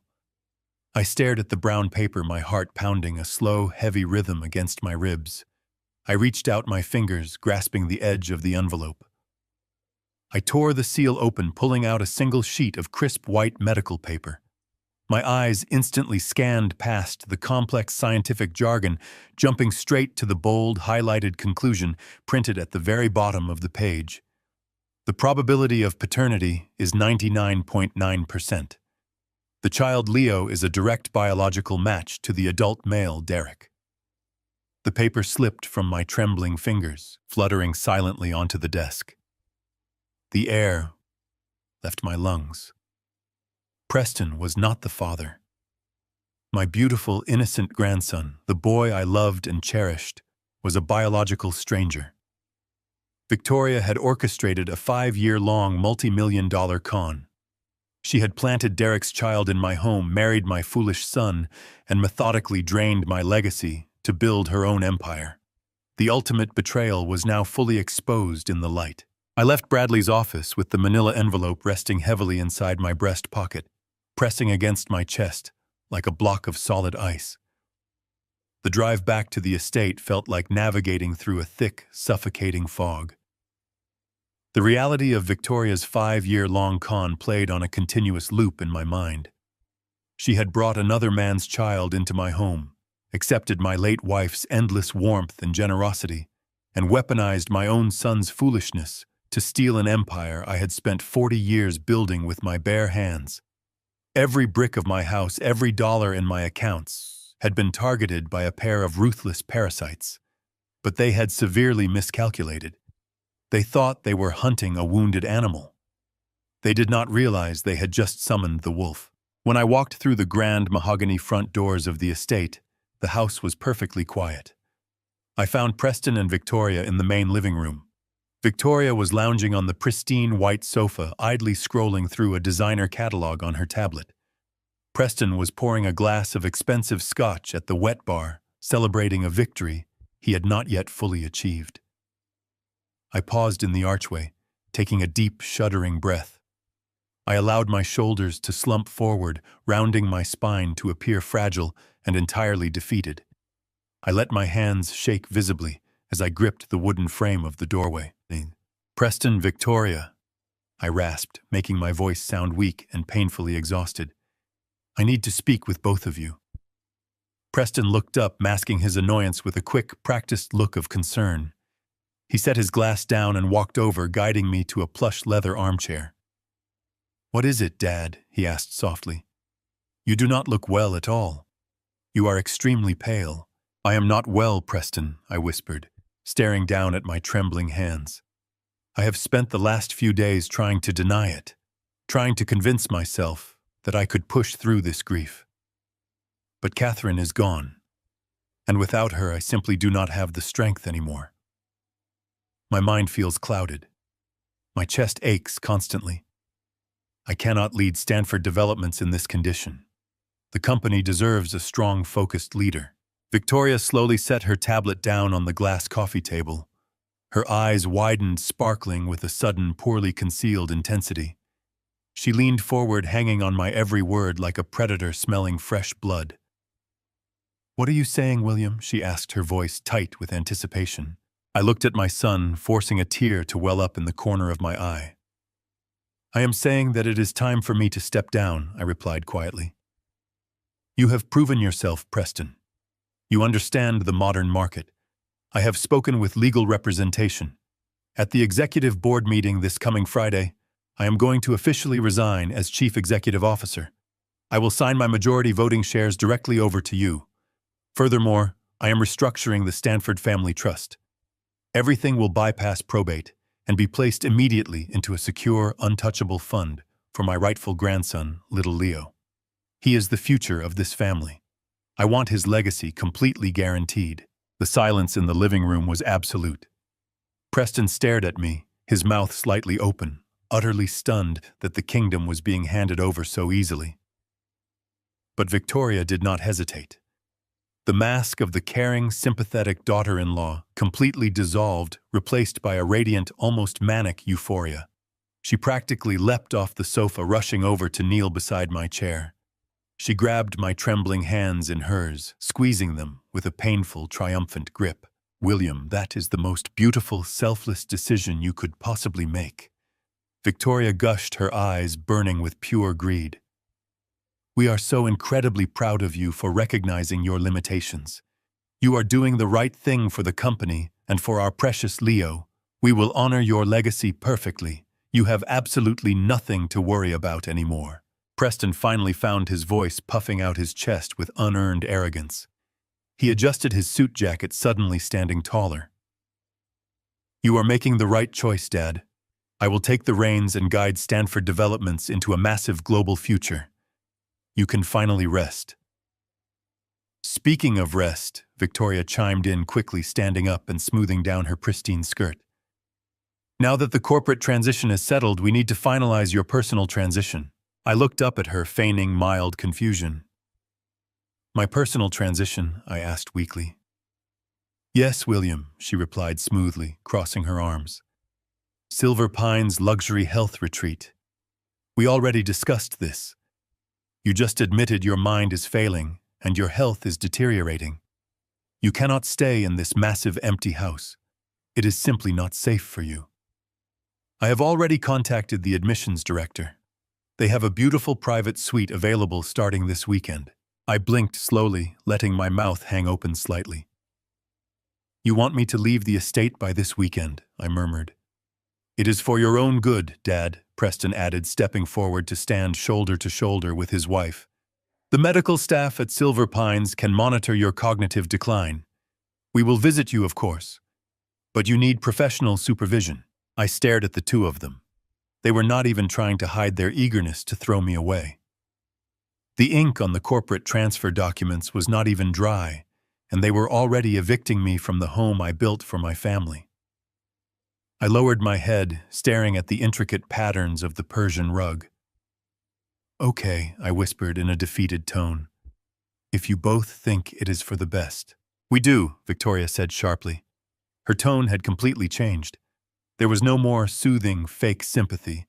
She was now the master of the house, and I was merely an unwanted burden. "You should start packing your things immediately, William. Just take the essentials. The facility provides uniforms and basic toiletries. I will have the housekeeping staff bring up some cardboard boxes for the rest of your clutter. I want that study cleared out by Thursday evening so the interior decorators can begin measuring the space." I nodded silently, playing the obedient broken elder to absolute perfection. I slowly pushed myself out of the chair, leaning heavily on my wooden cane, and began the long, humiliating walk up the grand staircase. Behind me, I heard the distinct, sharp pop of a champagne cork. Victoria let out a loud, joyous laugh, clinking her glass against Preston's. They were celebrating the end of my life. I reached the top of the stairs and walked down the long corridor toward my private study. The moment I crossed the threshold and locked the heavy oak doors behind me, my posture instantly straightened. The trembling in my hands vanished. The frail, confused old man evaporated into the cool, silent air of the room, leaving only the ruthless corporate founder standing in his place. I walked briskly to my desk and opened the secure floor safe. I pulled out the extensive forensic audit Bradley had compiled, the DNA laboratory results, and the decrypted files from Victoria's burner phone. I arranged the damning evidence in perfectly neat stacks across the polished mahogany wood. I sat down in my leather chair, picked up my secure encrypted cellular phone, and dialed a direct, unlisted number I had kept carefully memorized for over a decade. The line rang twice before a sharp professional voice answered on the other end. "Federal Bureau of Investigation, Financial Crimes Division. Special Agent Miller speaking." "Agent Miller," I said, my voice smooth, commanding, and perfectly steady. My name is William Stanford, founder and Chief Executive Officer of Stanford Developments. I am calling to report a massive ongoing wire fraud and embezzlement operation taking place within my own corporation. There was a brief pause on the line. The agent immediately recognized my name. The Stanford Empire was a cornerstone of the regional economy. Mr. Stanford, the agent replied, his tone shifting into high alert.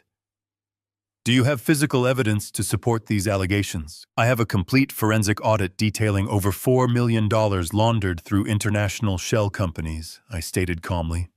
I have the offshore routing numbers, the phantom vendor contracts, and the decrypted internal communications of the conspirators actively planning to execute a hostile corporate takeover and drain the remaining assets this coming Friday. Who are the primary suspects, Mr. Stanford? The agent asked, the sound of rapid typing echoing over the line. The primary suspects are my Chief Operating Officer, Preston Stanford, and a civilian accomplice named Derek Vance, I replied coldly. I am prepared to hand over all physical and digital evidence immediately. I want your finest forensic accountants at my estate tonight. We have exactly 48 hours to set a trap they cannot possibly escape. While Victoria was downstairs drinking expensive champagne and planning the layout of her new yoga studio, I was quietly, methodically building the guillotine that would sever her from my life forever. The board meeting on Friday was not going to be a transfer of power. It was going to be an absolute massacre. Friday morning arrived with a cold, biting wind that swept off the Boston harbor, carrying away the storm. I stood in front of the full-length mirror in my dressing room, adjusting the collar of my charcoal suit. For the past week, I had purposefully worn slightly wrinkled clothes and slouched my shoulders to sell the illusion of a rapidly decaying mind. Today, I dressed exactly like the man who had built a $40 million empire from nothing. I secured my silk tie, slid the heavy watch onto my wrist, and placed the secure leather portfolio containing the forensic audit. The digital extractions and the DNA laboratory results into my briefcase. I walked down the grand staircase of the estate for what I knew would be the very last time under these circumstances. The house stood quiet. Preston and Victoria had already left in the chauffeured vehicle, eager to arrive early and secure their perceived victory. I stepped outside, breathing in the crisp morning air, and slid into the back seat of my private sedan. I instructed my new driver to head straight to the downtown financial district. The city rushed past the windows, a blur of gray concrete and morning commuters. My mind was perfectly still, calibrated to the exact frequency of corporate warfare. The Stanford Developments Tower stood 50 stories high, a monument of glass and steel that I had personally designed and funded. I stepped out of the sedan and walked through the revolving glass doors of the grand lobby. The security guards and front desk attendants stood a little taller as I passed, offering respectful nods. I bypassed the standard elevators and used my keycard to access the private executive lift. The ride up to the 40th floor took exactly 45 seconds. With every floor that passed, I let the remaining grief over Catherine fade into the background, replacing it entirely with cold, calculated resolve. The elevator doors chimed and slid open, revealing the pristine marble floors and frosted glass walls of the executive suite. I walked down the long corridor toward the primary boardroom. The heavy oak double doors were already open. I paused just outside the frame, listening to the muffled sounds of the room. The board of directors, consisting of 5 men and 2 women who had worked alongside me for decades, were already seated in their high-backed leather chairs. They were murmuring quietly among themselves, no doubt discussing the sudden, shocking agenda of my alleged resignation. I stepped into the boardroom, and a hushed silence immediately fell over the long mahogany table.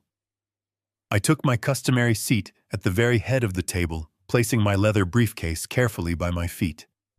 I offered a polite, muted smile to the board members, maintaining the slight slump in my shoulders just a little bit longer. Preston was sitting directly to my right, occupying the seat traditionally reserved for the Chief Operating Officer. He looked incredibly tense, constantly adjusting the cuffs of his tailored suit and refusing to make direct eye contact with anyone in the room. Victoria sat in the chair right next to him. She was not a member of the executive board, nor did she hold any official position within Stanford Developments, but she had aggressively inserted herself into this meeting under the guise of being my supportive daughter-in-law. She looked absolutely radiant, practically glowing with unchecked arrogance. She was wearing a stunning, custom-tailored crimson dress that commanded attention, but it was the jewelry adorning her neck and wrists that made my blood run entirely cold. She was wearing a massive, flawless diamond collar and matching tennis bracelets, pieces that cost hundreds of thousands of dollars, pieces purchased with the lifeblood of my company. She sat with perfect posture, her chin tilted upward, surveying the room as if she were a queen inspecting her newly conquered subjects. She offered me a sweet, patronizing smile as I settled into my chair, treating me like a fragile patient who had wandered out of a hospital ward. The chief legal counsel, a meticulous man named Arthur, cleared his throat and opened his thick binder. He announced the official start of the quarterly shareholder meeting, reading through the preliminary financial summaries with a steady, monotonous voice. He then paused, looking directly at me with a deeply sympathetic expression. Arthur stated that the primary item on the agenda was a massive corporate restructuring, specifically addressing my request to step down as chief executive officer due to rapidly declining health. The board members exchanged nervous, sorrowful glances. They had known me for years. They knew how deeply the death of Catherine impacted me, and Victoria had clearly spent the last few days laying the groundwork, whispering to everyone that my mind was completely shattered. Before I could even open my mouth to officially address the board, Victoria abruptly stood up from her chair. The harsh scraping of the wooden legs against the floor instantly silenced Arthur. She did not ask for permission to speak. She placed her hands firmly on the polished mahogany table and leaned forward, her flawless diamond necklace catching the overhead lights. She completely dropped the facade of the mourning, supportive family member. The sweet, concerned tone she had perfected for the country club crowd vanished. Her voice was sharp, cutting, and dripping with absolute venom. She looked at the board members, and then she turned her piercing gaze directly onto me. "Now that the old woman is gone," Victoria said, her voice echoing through the silent boardroom with stunning cruelty, "there is no reason to drag this process out any longer. We know why we are here today. The mind of William is gone. He is a liability to this corporation and a burden to this family." She gestured toward Preston, who instantly lowered his head, staring intently at his own hands, complicit in his utter cowardice. "Put the company in the name of my son and fend for yourself," she demanded, her eyes locked onto mine with greedy, unfiltered hatred. "My son Leo is the only future this family has left. You need to sign the majority shares over immediately and get out of our way. It is time for new blood, William. Pack your bags for the nursing home and let the real executives handle the business." The entire board of directors sat in absolute paralyzed shock.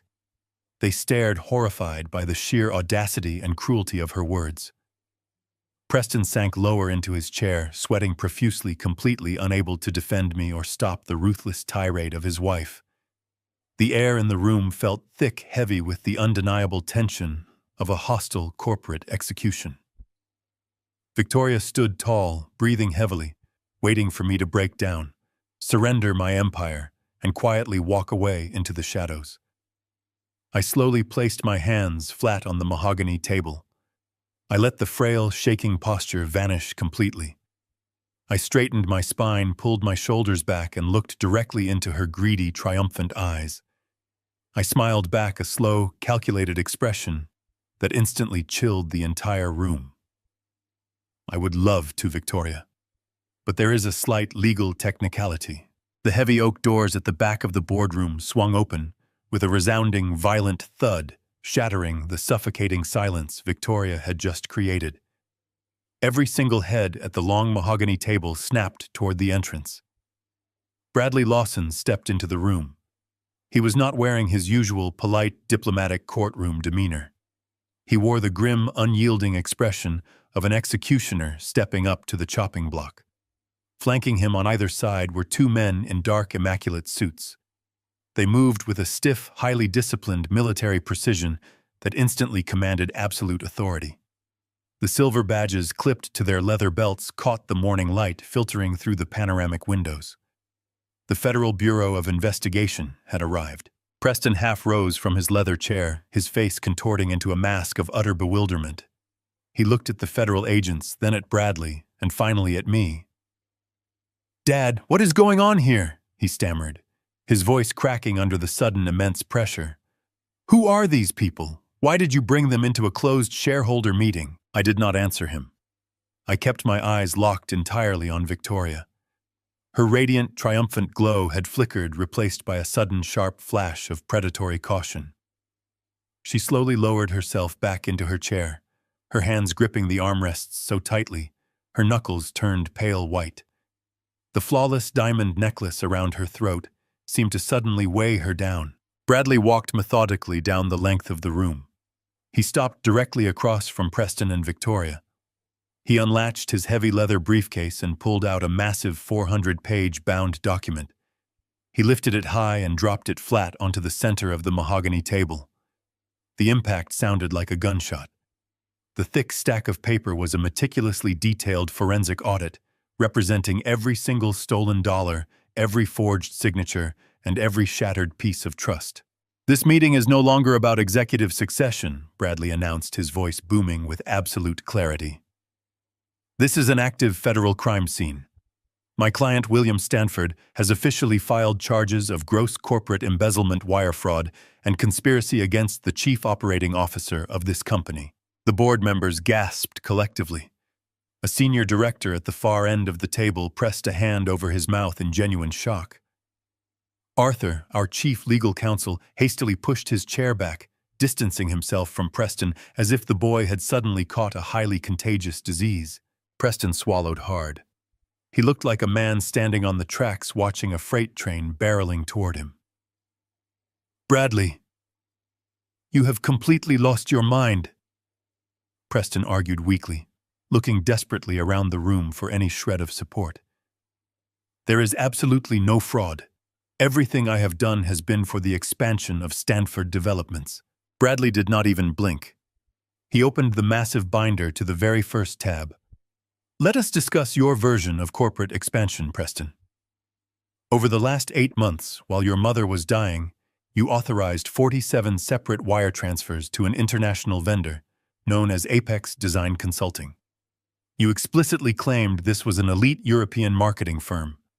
Our forensic accountants, working in strict tandem with the Financial Crimes Unit, have spent the last 48 hours tearing that claim apart. Apex Design Consulting is a ghost company. It has 0 employees, 0 physical offices, and 0 marketing campaigns. It is a phantom shell corporation registered in an offshore tax haven designed solely to bleed this company dry. Preston opened his mouth to speak, but no words came out. His face flushed a deep, sickly red, then drained to an ashen, terrifying gray. Victoria remained perfectly still, her eyes darting between the federal agents and the audit on the table, her mind desperately calculating a way out of the collapsing room. "You siphoned exactly $4,200,000 out of the Stanford cash reserves." Bradley continued, relentlessly reading directly from the financial ledgers. "You bypassed the secondary security protocols by breaking the transfers into smaller, staggered increments. You then liquidated the commercial bonds, preparing to empty the primary trust accounts by tomorrow morning. You thought you were being incredibly clever, but you left a massive digital footprint. We tracked every single penny through 3 different international clearinghouses directly into a private offshore trust." Preston raised his hands in a frantic, trembling gesture of surrender. "Wait," he begged, looking at me with wide, panicked eyes. "Dad, please. You have to understand. I did not want to do this. Mom told me to do it. She approved the vendor. She told me it was completely necessary for the future."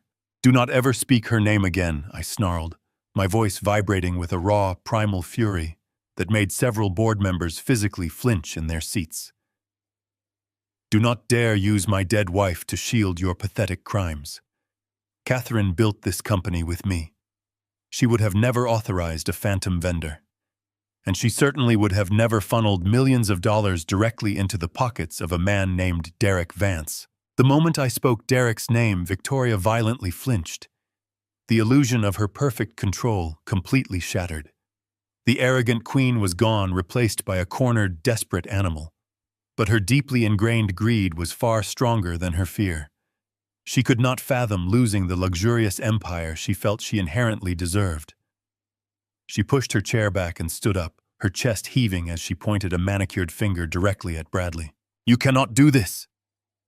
Victoria screamed, her voice shrill and echoing wildly against the frosted glass walls. "You are completely out of line. This is a private family matter, not a federal crime.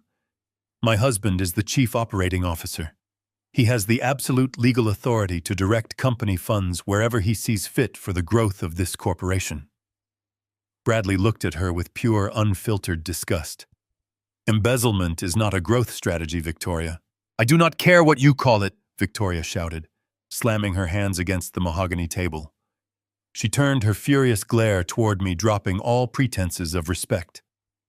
"You cannot touch that money, William. You cannot freeze those offshore accounts. That money belongs to my family. My son Leo is the direct legal heir to the Stanford Trust. You put it in writing when he was born.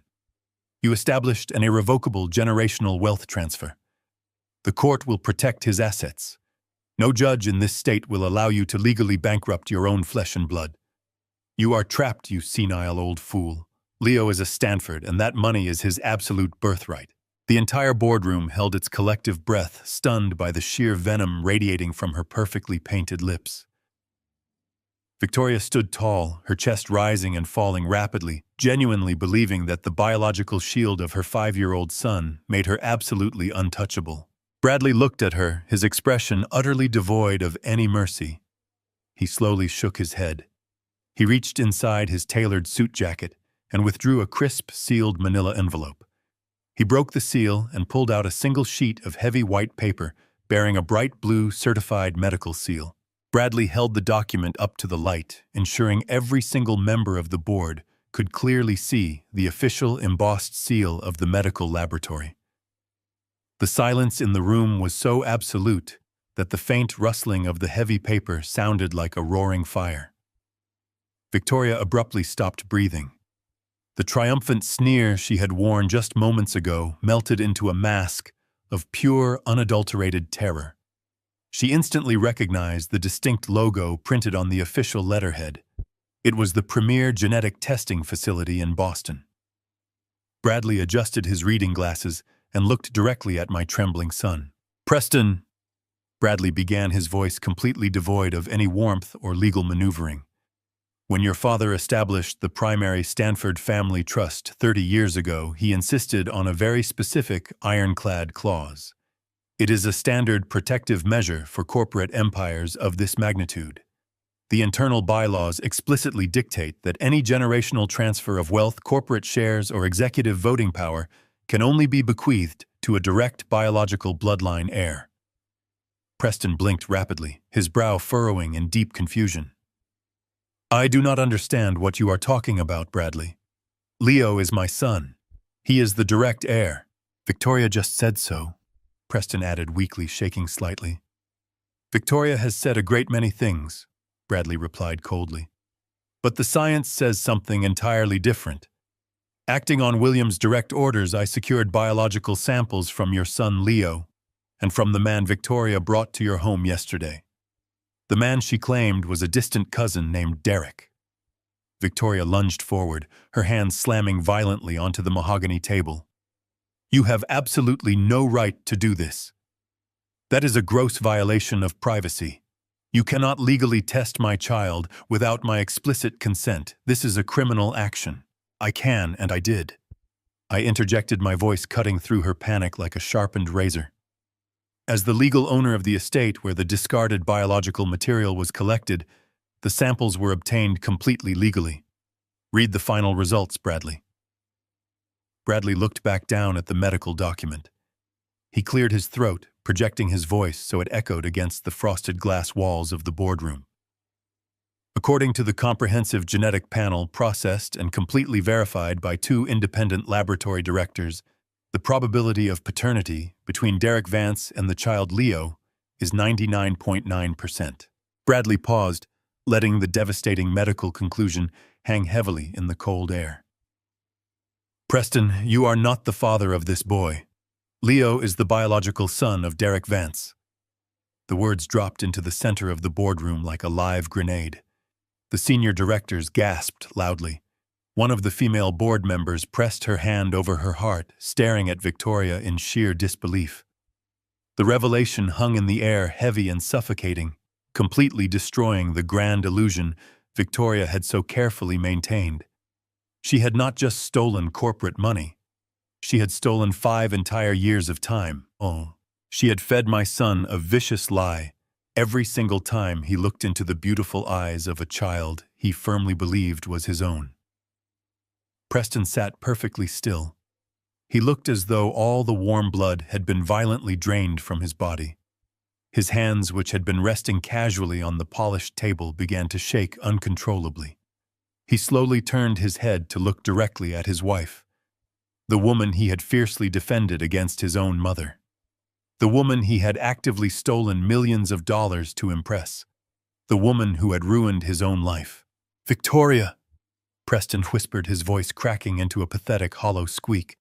"What is he talking about?" "Tell them it is a lie. Tell them this is just a terrible mistake." Victoria scrambled backward, her heavy chair scraping loudly against the marble floor. Her flawless composure was completely obliterated. She looked exactly like a trapped rat. "It is a lie, Preston. Your father is manipulating the evidence. He fabricated this entire document to ruin us. He has always hated me, you know he does. He is just trying to take Leo away from you, to keep his precious, pathetic company forever. The laboratory directors are currently standing by on a secure conference line, Victoria," Bradley stated smoothly, tapping the dark screen of his cellular phone. "We can call them right now and have them read the exact genetic markers allowed for the entire board of directors to hear. Shall I dial the number immediately?" Victoria opened her mouth, but absolutely no sound came out. Her panicked eyes darted wildly around the vast room, searching for an open exit, searching for a single sympathetic face. But she found absolutely nothing. The board members looked at her with utter, undisguised, total, absolute repulsion. The brilliant, untouchable queen of the Stanford Empire had been violently reduced to a pathetic, exposed fraud. The brutal reality finally broke through Preston's thick layer of denial. The absolute devastation hit his mind with staggering physical force. His chest heaved rapidly as he abruptly stood up, his heavy leather chair crashing backward onto the hard marble floor. He stared intently at the woman he loved, the mother of the child he thought was his own flesh and blood, and let out a sudden, guttural, agonizing scream. 5 years, Preston roared loudly, his face twisting in raw, deeply painful agony. "You lied to me for 5 solid years. You purposefully made me steal from my own father. You made me betray my own family. For what? So you could quietly fund a secret life with another man." Victoria backed away from the long table, holding her trembling hands up defensively in the air. "Preston, please, you have to listen to me right now. Derek meant absolutely nothing. The money was for us, for our future. I was only trying to protect our luxurious lifestyle." "You used me!" Preston screamed, hot tears streaming down his flushed, devastated, utterly broken, sobbing face. "You never loved me for a single second. You just needed a massive bank account to drain."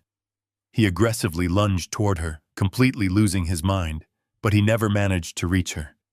The 2 federal agents standing quietly near the doorway moved forward with terrifying lightning speed. One agent effortlessly intercepted Preston, shoving him back against the wall with a firm, unyielding forearm. The second agent walked directly toward Victoria. She shrank backward, her back hitting the frosted glass wall of the boardroom. She looked up at the towering federal agent, with wide, intensely terrified eyes, panting heavily now. The agent reached out and grabbed Victoria firmly by both of her upper arms, spinning her around effortlessly. He locked her wrists securely behind her back. The cold, metallic click of heavy steel handcuffs echoing sharply through the silent boardroom, was the most beautiful sound I had ever heard. "Victoria Stanford," the agent stated, his deep voice carrying absolute, undeniable legal authority. "You are officially under arrest for conspiracy wire fraud and gross corporate embezzlement. You have the right to remain silent. Anything you say can and will be used against you in a court of federal law right now." The cold metal snapped shut around Victoria's slender wrists with a sharp, terrifying finality. The sound seemed to break the spell that had held her in suspended disbelief. She gasped a ragged, ugly sound as the federal agent tightened the cuffs, pressing the harsh steel into her delicate skin. This was no longer a corporate dispute or a family argument that could be smoothed over with fake tears. This was the crushing weight of the federal justice system crashing down upon her constructed world. She twisted her body, attempting to pull away from the towering agent, but his grip was like a vice, absolute and unyielding. The flawless diamond bracelets that adorned her wrists clinked frantically against the heavy police restraints, a perfectly poetic contrast between the extravagant wealth she stole and the bleak future that awaited her. Victoria's eyes darted frantically around the mahogany table, searching desperately for a savior. She locked her gaze onto her husband. Preston was standing frozen near his overturned leather chair, his face slick with sweat and hot, bitter tears. The arrogant executive who walked into this boardroom 20 minutes ago had completely vanished. In his place stood a broken, humiliated shell of a man stripped of his dignity and forced to witness his spectacular ruin before the entire board of directors. "Preston, do something." Victoria shrieked, her voice cracking with raw panic. "You are the chief operating officer of this company. Tell them to let me go right now. Tell them this is just a terrible misunderstanding. Do not just stand there like a coward." Preston did not move a muscle to help her. His chest heaved with ragged, uncontrollable sobs, his eyes wide and vacant as they stared through her. The realization that his marriage was a fraudulent transaction, that the child he raised was the product of another man, had completely paralyzed his mind. He was drowning in a sea of absolute crushing humiliation. He looked at her flawless face, the face that had lied to him every single day for 5 long years, and he simply shook his head. He had absolutely no power here. He never truly had any power. He had always been a pawn, and the game was over. Seeing that her husband was entirely useless, Victoria turned her desperate, pleading eyes toward me. The venom she had displayed moments earlier evaporated, replaced instantly by the pathetic facade of a frightened child. She tried to step toward me, but the federal agent held her firmly in place. "William, please," she begged, her voice dropping to a whisper. "You cannot let them take me away like this. I am the mother of your grandson. I am family. We are family. You have to stop this right now. I will give all the money back, every penny. I will sign whatever corporate documents you want me to sign. Just call off the agents. Please, William, have mercy on me. You know I was just scared about the future. I was only trying to secure a life for the boy." I remained perfectly seated at the head of the boardroom table, hands resting calmly on the polished wood. I looked at her with dead, empty eyes. There was no anger left in my heart, no sorrow, and certainly no mercy. I felt nothing but a profound, freezing void where my familial affection used to reside. I let her desperate pleas hang in the silent room for a long moment, allowing the gravity of her failure to settle deep into her bones. "You told me to disappear from this family," I stated, my voice echoing with a calm, terrifying finality. "I am just fulfilling your wish." Victoria stared at me, the last remaining shred of her hope shattering completely. She opened her mouth to scream another excuse, but the federal agent had heard enough. He placed a heavy hand between her shoulder blades and began to march her forcefully toward the large oak doors of the boardroom. "No!" Victoria wailed, her voice escalating into a frantic shriek. "William, you cannot do this to me. I deserve that money. I earned my place in this family. Let go of me. Do not touch me." Her manic screams pierced the quiet atmosphere of the executive floor as the agents pushed her out into the main corridor.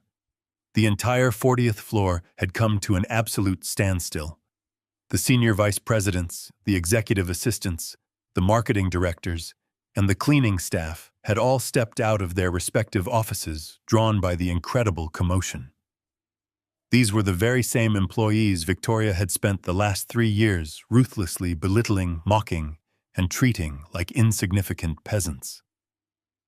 Now they stood in silent, stunned rows, watching the impeccably dressed, arrogant queen of Stanford Developments being forcibly dragged toward the public elevators in heavy steel handcuffs. Victoria tried to hide her face behind her disheveled hair, sobbing wildly, utterly humiliated as the staff stared at her with cold, unforgiving eyes. The flawless diamond necklace sparkled under the harsh fluorescent hallway lights, serving as a bright, flashing beacon of her spectacular greed and ultimate downfall. The heavy elevator doors slid open.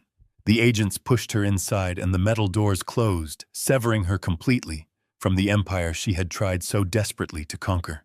The silence that returned to the primary boardroom was thick, heavy, and deeply uncomfortable. The board of directors remained completely frozen in their high-backed leather chairs, processing the shocking theatrical destruction of a woman they had all privately despised. Bradley stood quietly near the panoramic window, his arms crossed over his chest, his grim task executed with absolute flawless precision. I slowly turned my attention back to the center of the room. Preston was still standing near his overturned chair, trembling violently, his expensive suit clinging to his sweat-soaked frame. The reality of his situation was finally crashing down upon his fragile, shattered ego. His wife was gone, arrested for massive federal wire fraud. His perceived son was the biological product of his mother's illicit lover.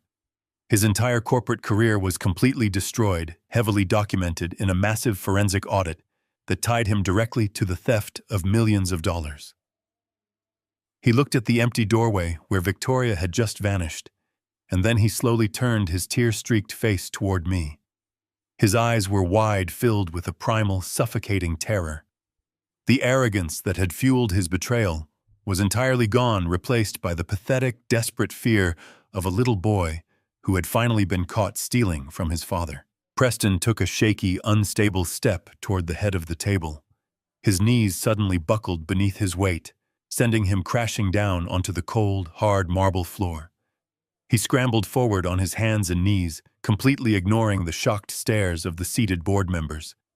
He reached my chair and collapsed forward, wrapping his trembling arms tightly around my legs, burying his wet, sobbing face directly into the fabric of my trousers. Dad, Preston wept, his voice choking on his own pathetic, desperate tears. Dad, I did not know about the kid. Please save me. I am your son. I looked down at the pathetic man clinging to my trousers. The expensive fabric of his tailored suit was completely ruined, soaked in his own bitter tears and the cold sweat of absolute panic. He looked up at me with wide, bloodshot eyes, desperately searching for the loving father who had protected him from every consequence his entire life. He expected the man who had always bailed him out of trouble to simply wave a hand and make this terrible nightmare disappear. But that father was gone. He had died the moment Victoria dragged a heavy black trash bag across the hardwood floor of the master suite. I did not reach down to comfort him. I did not place a reassuring hand on his shaking shoulder. I stood perfectly still, letting the heavy, suffocating silence of the massive boardroom press down upon him.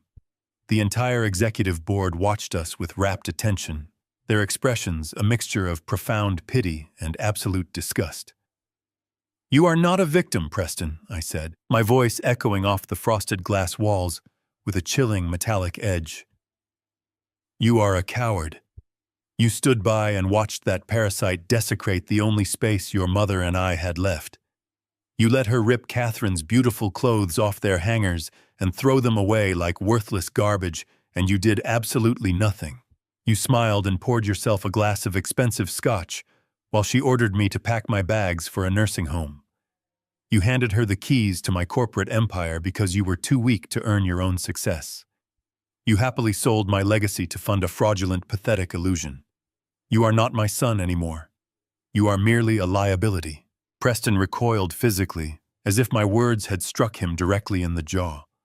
His trembling hands released my legs and he slumped back onto his heels, his mouth opening and closing silently. I turned my attention away from him, looking toward Bradley and the remaining federal agents standing near the doorway. I then swept my gaze across the long mahogany table, addressing the stunned members of the board of directors. Effective immediately, Preston Stanford is permanently stripped of his title as Chief Operating Officer of Stanford Developments. All executive privileges, corporate access codes, and financial authorizations are hereby revoked. Furthermore, any and all unvested company shares previously allocated to him under the family trust are entirely canceled due to gross negligence and complicity in massive corporate fraud. The senior directors nodded in solemn agreement, actively recording my directives into the official meeting minutes. Preston let out a low, agonizing whimper, realizing that the protective shield of his family name had just been completely obliterated. He looked up at me, his face a portrait of utter devastation. "Please, Dad," he begged, his voice trembling so violently he could barely form the words. "I have absolutely nothing left. If you fire me, I will be destitute. You cannot just leave me with nothing." I looked down at him, my expression completely devoid of any paternal warmth. "I am not firing you, Preston," I replied smoothly. "Firing you would allow you to simply walk away from the catastrophic mess you helped create. Firing you would be a mercy that you absolutely do not deserve. You are going to stay right here at Stanford Developments. But you are no longer an executive. You are hereby demoted to a base-level data entry clerk. You will be relocated to the sub-basement archiving department. You will work under strict constant supervision, logging historical financial records for 40 hours a week." Preston stared at me in sheer horror, unable to comprehend the sheer magnitude of his punishment. "A base-level data entry clerk," he whispered, his voice cracking with fresh tears. "You cannot do that to me.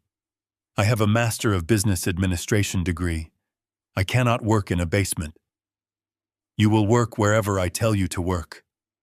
I countered, my voice rising in volume, commanding the absolute attention of the room. "You facilitated the theft of $4,200,000 from this company. Your signature is on every single fraudulent vendor contract that funneled our corporate reserves directly into Derek Vance's offshore accounts. You are going to work in that basement, and your wages will be aggressively garnished every single week until you pay back every single cent your beautiful wife stole from my empire. You will not take a vacation. You will not receive bonuses. You will spend the next 40 years of your miserable life slowly repaying your massive debt to this corporation. And if you refuse or if you attempt to resign, Bradley will personally hand your complicity files directly to the Federal Bureau of Investigation. You will join Victoria in federal prison, and you will rot in a concrete cell for the rest of your natural life. The choice is entirely yours. You can either be a prisoner of the federal justice system, or you can be a prisoner of Stanford Developments. Pick one right now." The absolute finality of my ultimatum crashed over him like a suffocating wave. Preston collapsed entirely, pressing his forehead against the cold marble floor, weeping with loud, uncontrollable, pathetic sobs. He had lost absolutely everything in the span of a single hour.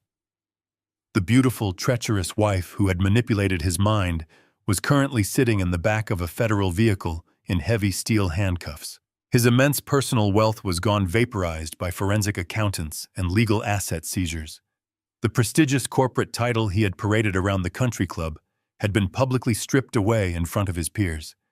And the father he had taken for granted, the man he had planned to lock away in a nursing home, was now his absolute unforgiving warden. He was completely alone, trapped in a prison of his own making. I looked at Bradley, offering a single firm nod. The attorney gathered the thick forensic audit and the genetic testing results, neatly placing them back into his leather briefcase. The board members began to quietly shuffle their papers, preparing to adjourn the most devastating shareholder meeting in the history of our company. I turned around and began to walk toward the heavy oak doors, leaving my weeping son curled up on the boardroom floor. The trap had been successfully sprung, and the parasites had been thoroughly eradicated from my business. But as I stepped out into the quiet, pristine executive corridor, a sudden heavy thought pierced through my cold satisfaction. It anchored my expensive leather shoes to the carpet. The corporate betrayal was resolved, and Victoria was finally facing justice. But a massive, complicated fragment of her elaborate deception still remained behind at the estate. I thought of the 5-year-old boy sitting in the playroom. Leo was the biological product of Derek Vance and a ruthless con artist. He possessed absolutely no Stanford blood in his veins. He was the living, breathing symbol of my ultimate humiliation. But he was also just a completely innocent young child. What exactly was I going to do about the innocent little boy named Leo? I stood in the quiet, pristine executive corridor, staring at the polished marble floor, the weight of the ultimate question resting heavily on my tired shoulders. What exactly was I going to do about the innocent little boy named Leo? I am a ruthless businessman.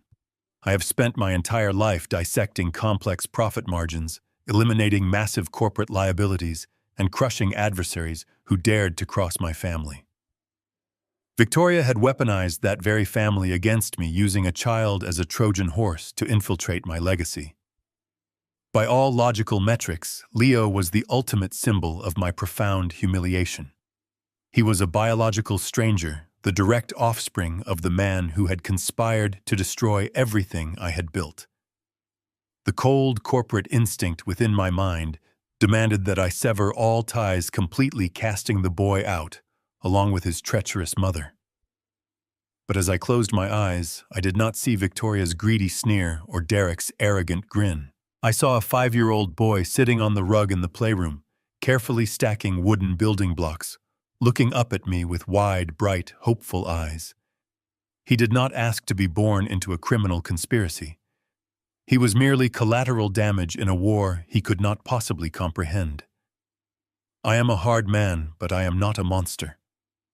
Catherine had loved that little boy. She had read him bedtime stories and baked him warm sugar cookies, completely unaware of his true lineage.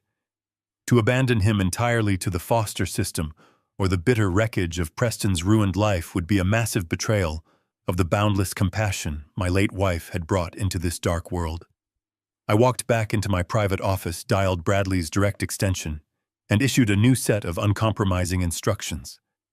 We established a deeply insulated, fully anonymous educational trust.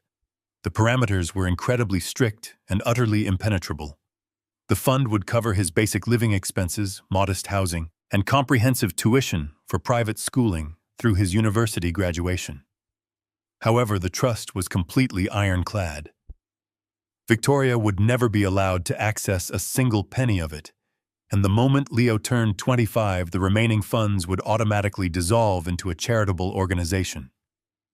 He would receive a solid foundation for a normal life, but he was permanently severed from the Stanford billions. He would have to build his own empire, relying entirely on his own merit, far away from the toxic shadow of his mother's endless greed.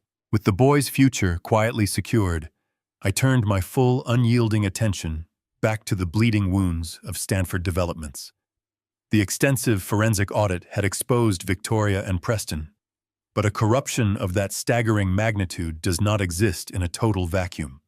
It requires blind eyes, greased palms, and complicit silence from the middle management tier.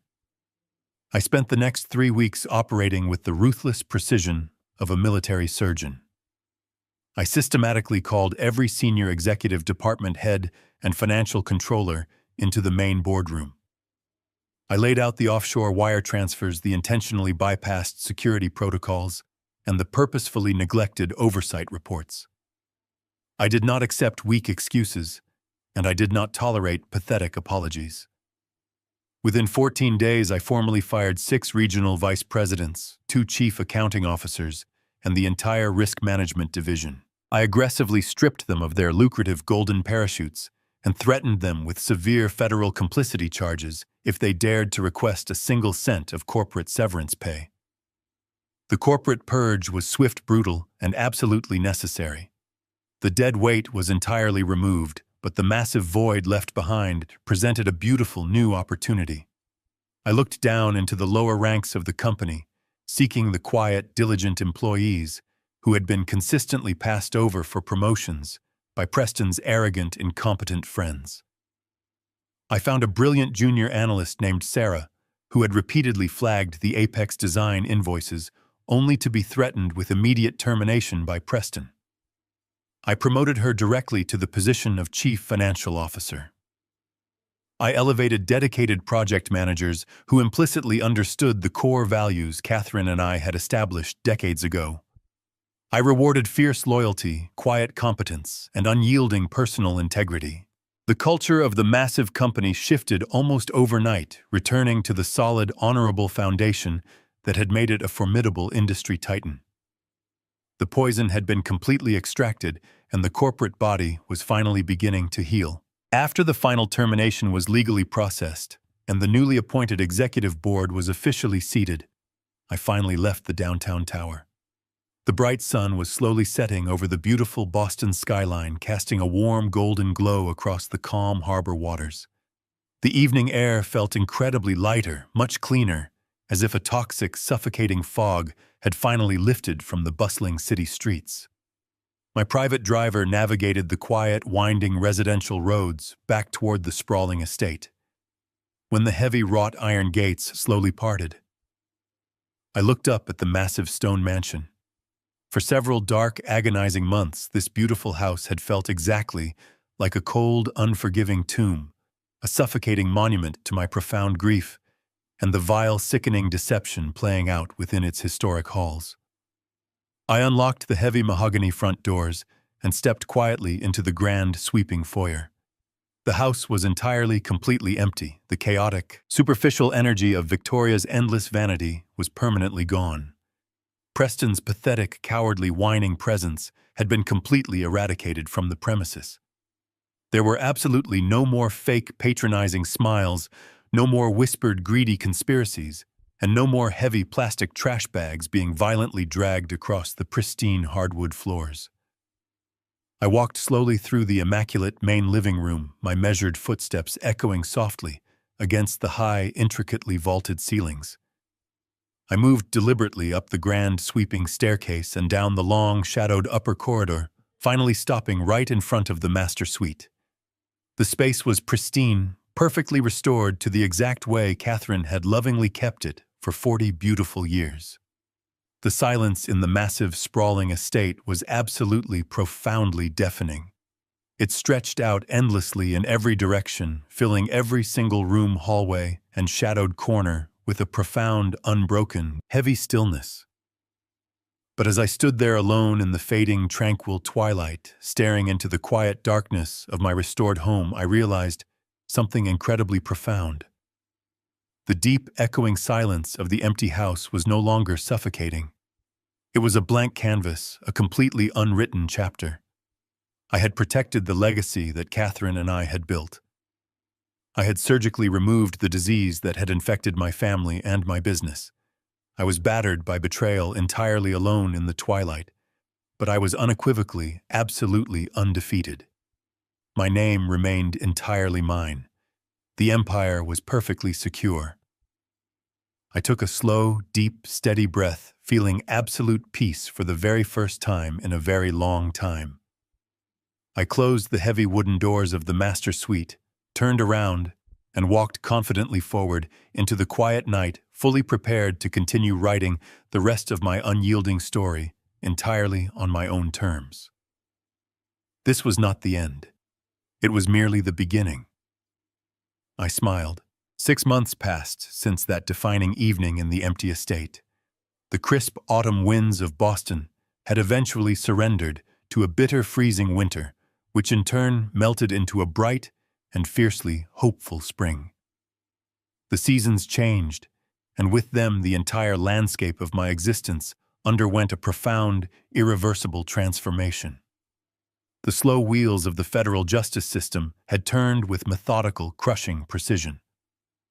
The trial of Victoria and Derek was a swift and brutal affair. The forensic evidence Bradley and the federal agents had compiled was absolutely airtight, leaving no room for clever legal maneuvering or sympathetic jury appeals. I sat in the front row of the federal courtroom on the day of their sentencing, wearing a dark tailored suit, watching the final act of their pathetic conspiracy play out. Victoria stood before the judge, stripped of her flawless designer gowns and heavy diamond necklaces. She wore a standard drab prison uniform, her hair limp and her face pale, completely drained of her trademark arrogance. When the judge handed down her sentence of 8 years in a federal penitentiary for wire fraud and conspiracy, she did not scream or cry. She simply sagged forward, leaning heavily against the defense table, finally crushed by the massive weight of her own unchecked greed. Derek, due to his extensive history of offshore money laundering and his role as the primary architect of the financial shell companies, received a much harsher sentence of 10 solid years. They were led out of the courtroom through a side door, their wrists securely bound in heavy steel chains. I did not feel a single ounce of pity as I watched them disappear into the bleak, unforgiving shadow of the penal system. They had gambled with my family, and they had lost absolutely everything. My son Preston was living an entirely different kind of sentence. True to my word, I did not fire him. I kept him bound to the corporate structure of Stanford Developments, but I completely eradicated his life of unearned luxury. He was forced to sell his expensive sports cars, empty his retirement accounts, and liquidate every single asset he possessed just to begin paying back the massive restitution he owed to the company. Preston moved out of his sprawling suburban mansion and rented a cramped, dark studio apartment on the industrial outskirts of the city. Every morning he woke up before dawn, put on a cheap, off-the-rack suit, and stood in the freezing rain to catch the public transit bus into the financial district.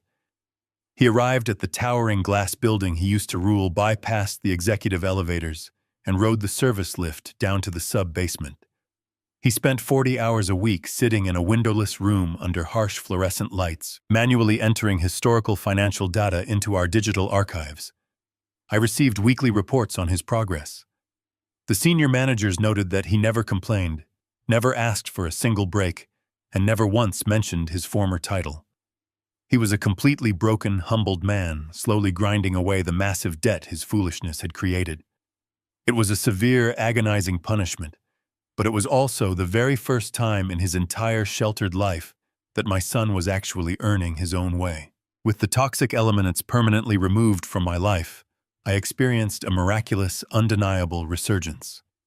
The heavy, suffocating fog of grief and perceived cognitive decline that had plagued me for months completely evaporated. I took absolute unyielding control of Stanford Developments. I arrived at the executive suite every single morning at exactly 6, fueled by a sharp, burning energy I had not felt in over 2 decades. My business instincts, which Victoria had so foolishly mistaken for senility, returned with devastating predatory precision. I personally negotiated 3 massive international acquisitions, expanding our corporate footprint across 2 new continents. I fired lazy contractors, restructured our supply chains, and drove our quarterly profit margins to historic, unprecedented highs. The board of directors, who had once looked at me with nervous pity, now watched me with profound, reverent awe. I was not just back. I was undeniably stronger, sharper, and far more dangerous than I had ever been before. But accumulating wealth was no longer my primary objective. The betrayal had taught me a deeply painful lesson about the true nature of legacy. Catherine had never cared about the billions in our bank accounts. She cared about people. She cared about building communities, offering shelter, and providing warmth to those who had absolutely nothing. I decided to honor her memory in the only way that truly mattered. I directed a massive portion of our newly recovered capital into a groundbreaking philanthropic initiative. We purchased vast tracts of neglected, dilapidated land in the poorest districts of the city. I employed the finest architects and urban planners to design beautiful, sustainable, and entirely affordable housing complexes. We called it the Catherine Stanford Foundation. It was not a cheap, superficial charity designed for a tax write-off. It was a monumental, permanent commitment to rebuilding the broken communities of Boston. Every single brick laid, every community center opened, and every family housed was a direct, beautiful tribute to the woman who had shared my life. As I stood on the construction site of the very first housing complex, watching the steel beams rise into the bright blue sky, I felt her spirit standing quietly beside me. The empire was not just reborn. It was finally serving a righteous, noble purpose. 6 months of relentless work, legal battles, and corporate restructuring had completely insulated my mind from the lingering pain of the past.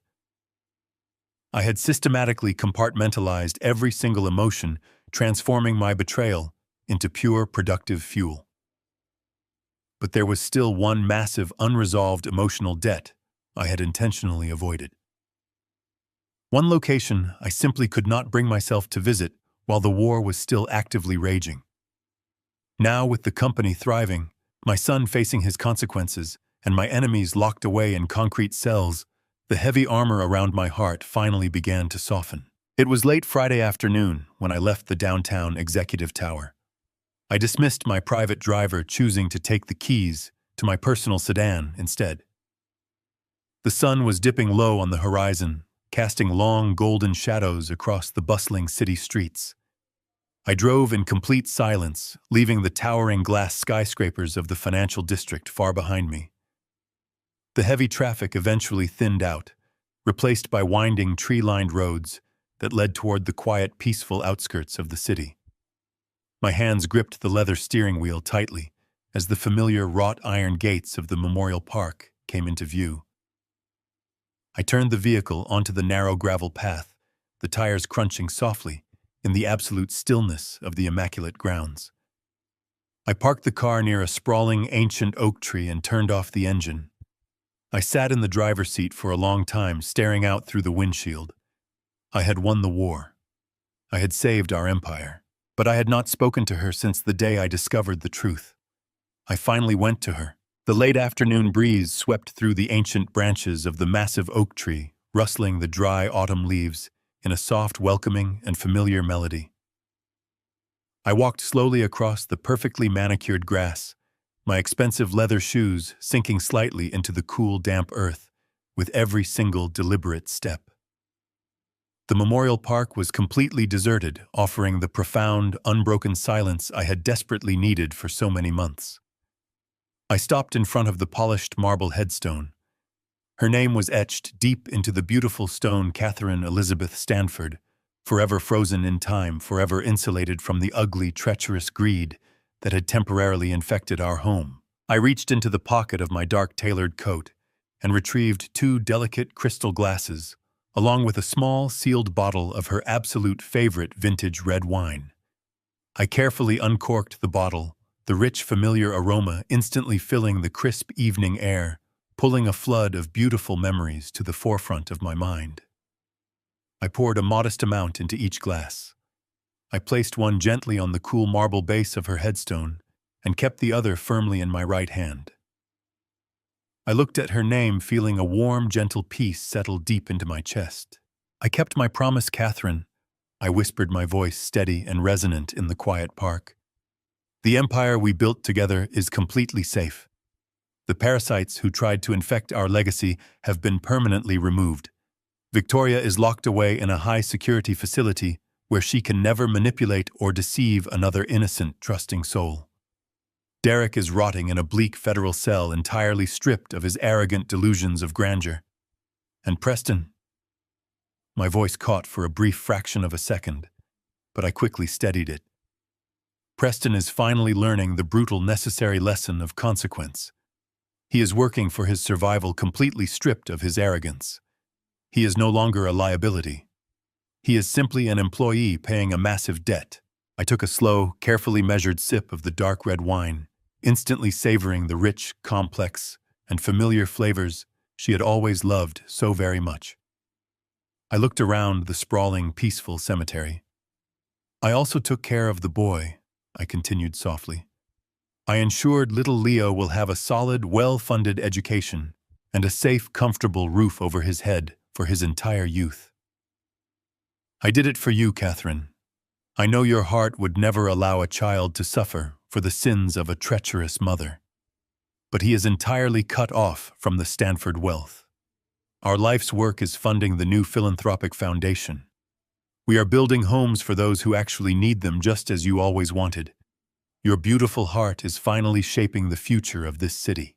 I stood there in the fading twilight for a very long time, drinking the wine and sharing the quiet triumph of my absolute survival.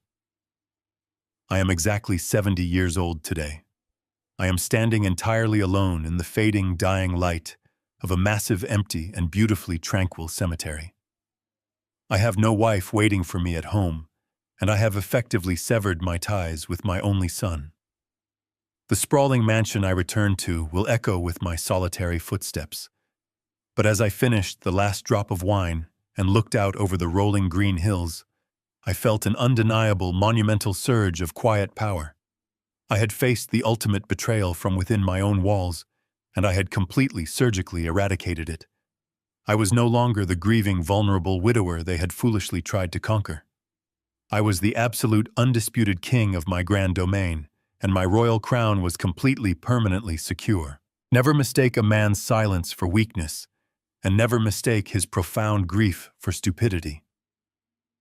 When you build a massive empire with your own blood and sweat, you learn exactly how to protect it from absolute destruction. Greed inevitably blinds arrogant people to the brutal truth that those who create immense wealth always hold the ultimate power to destroy those who try to steal it.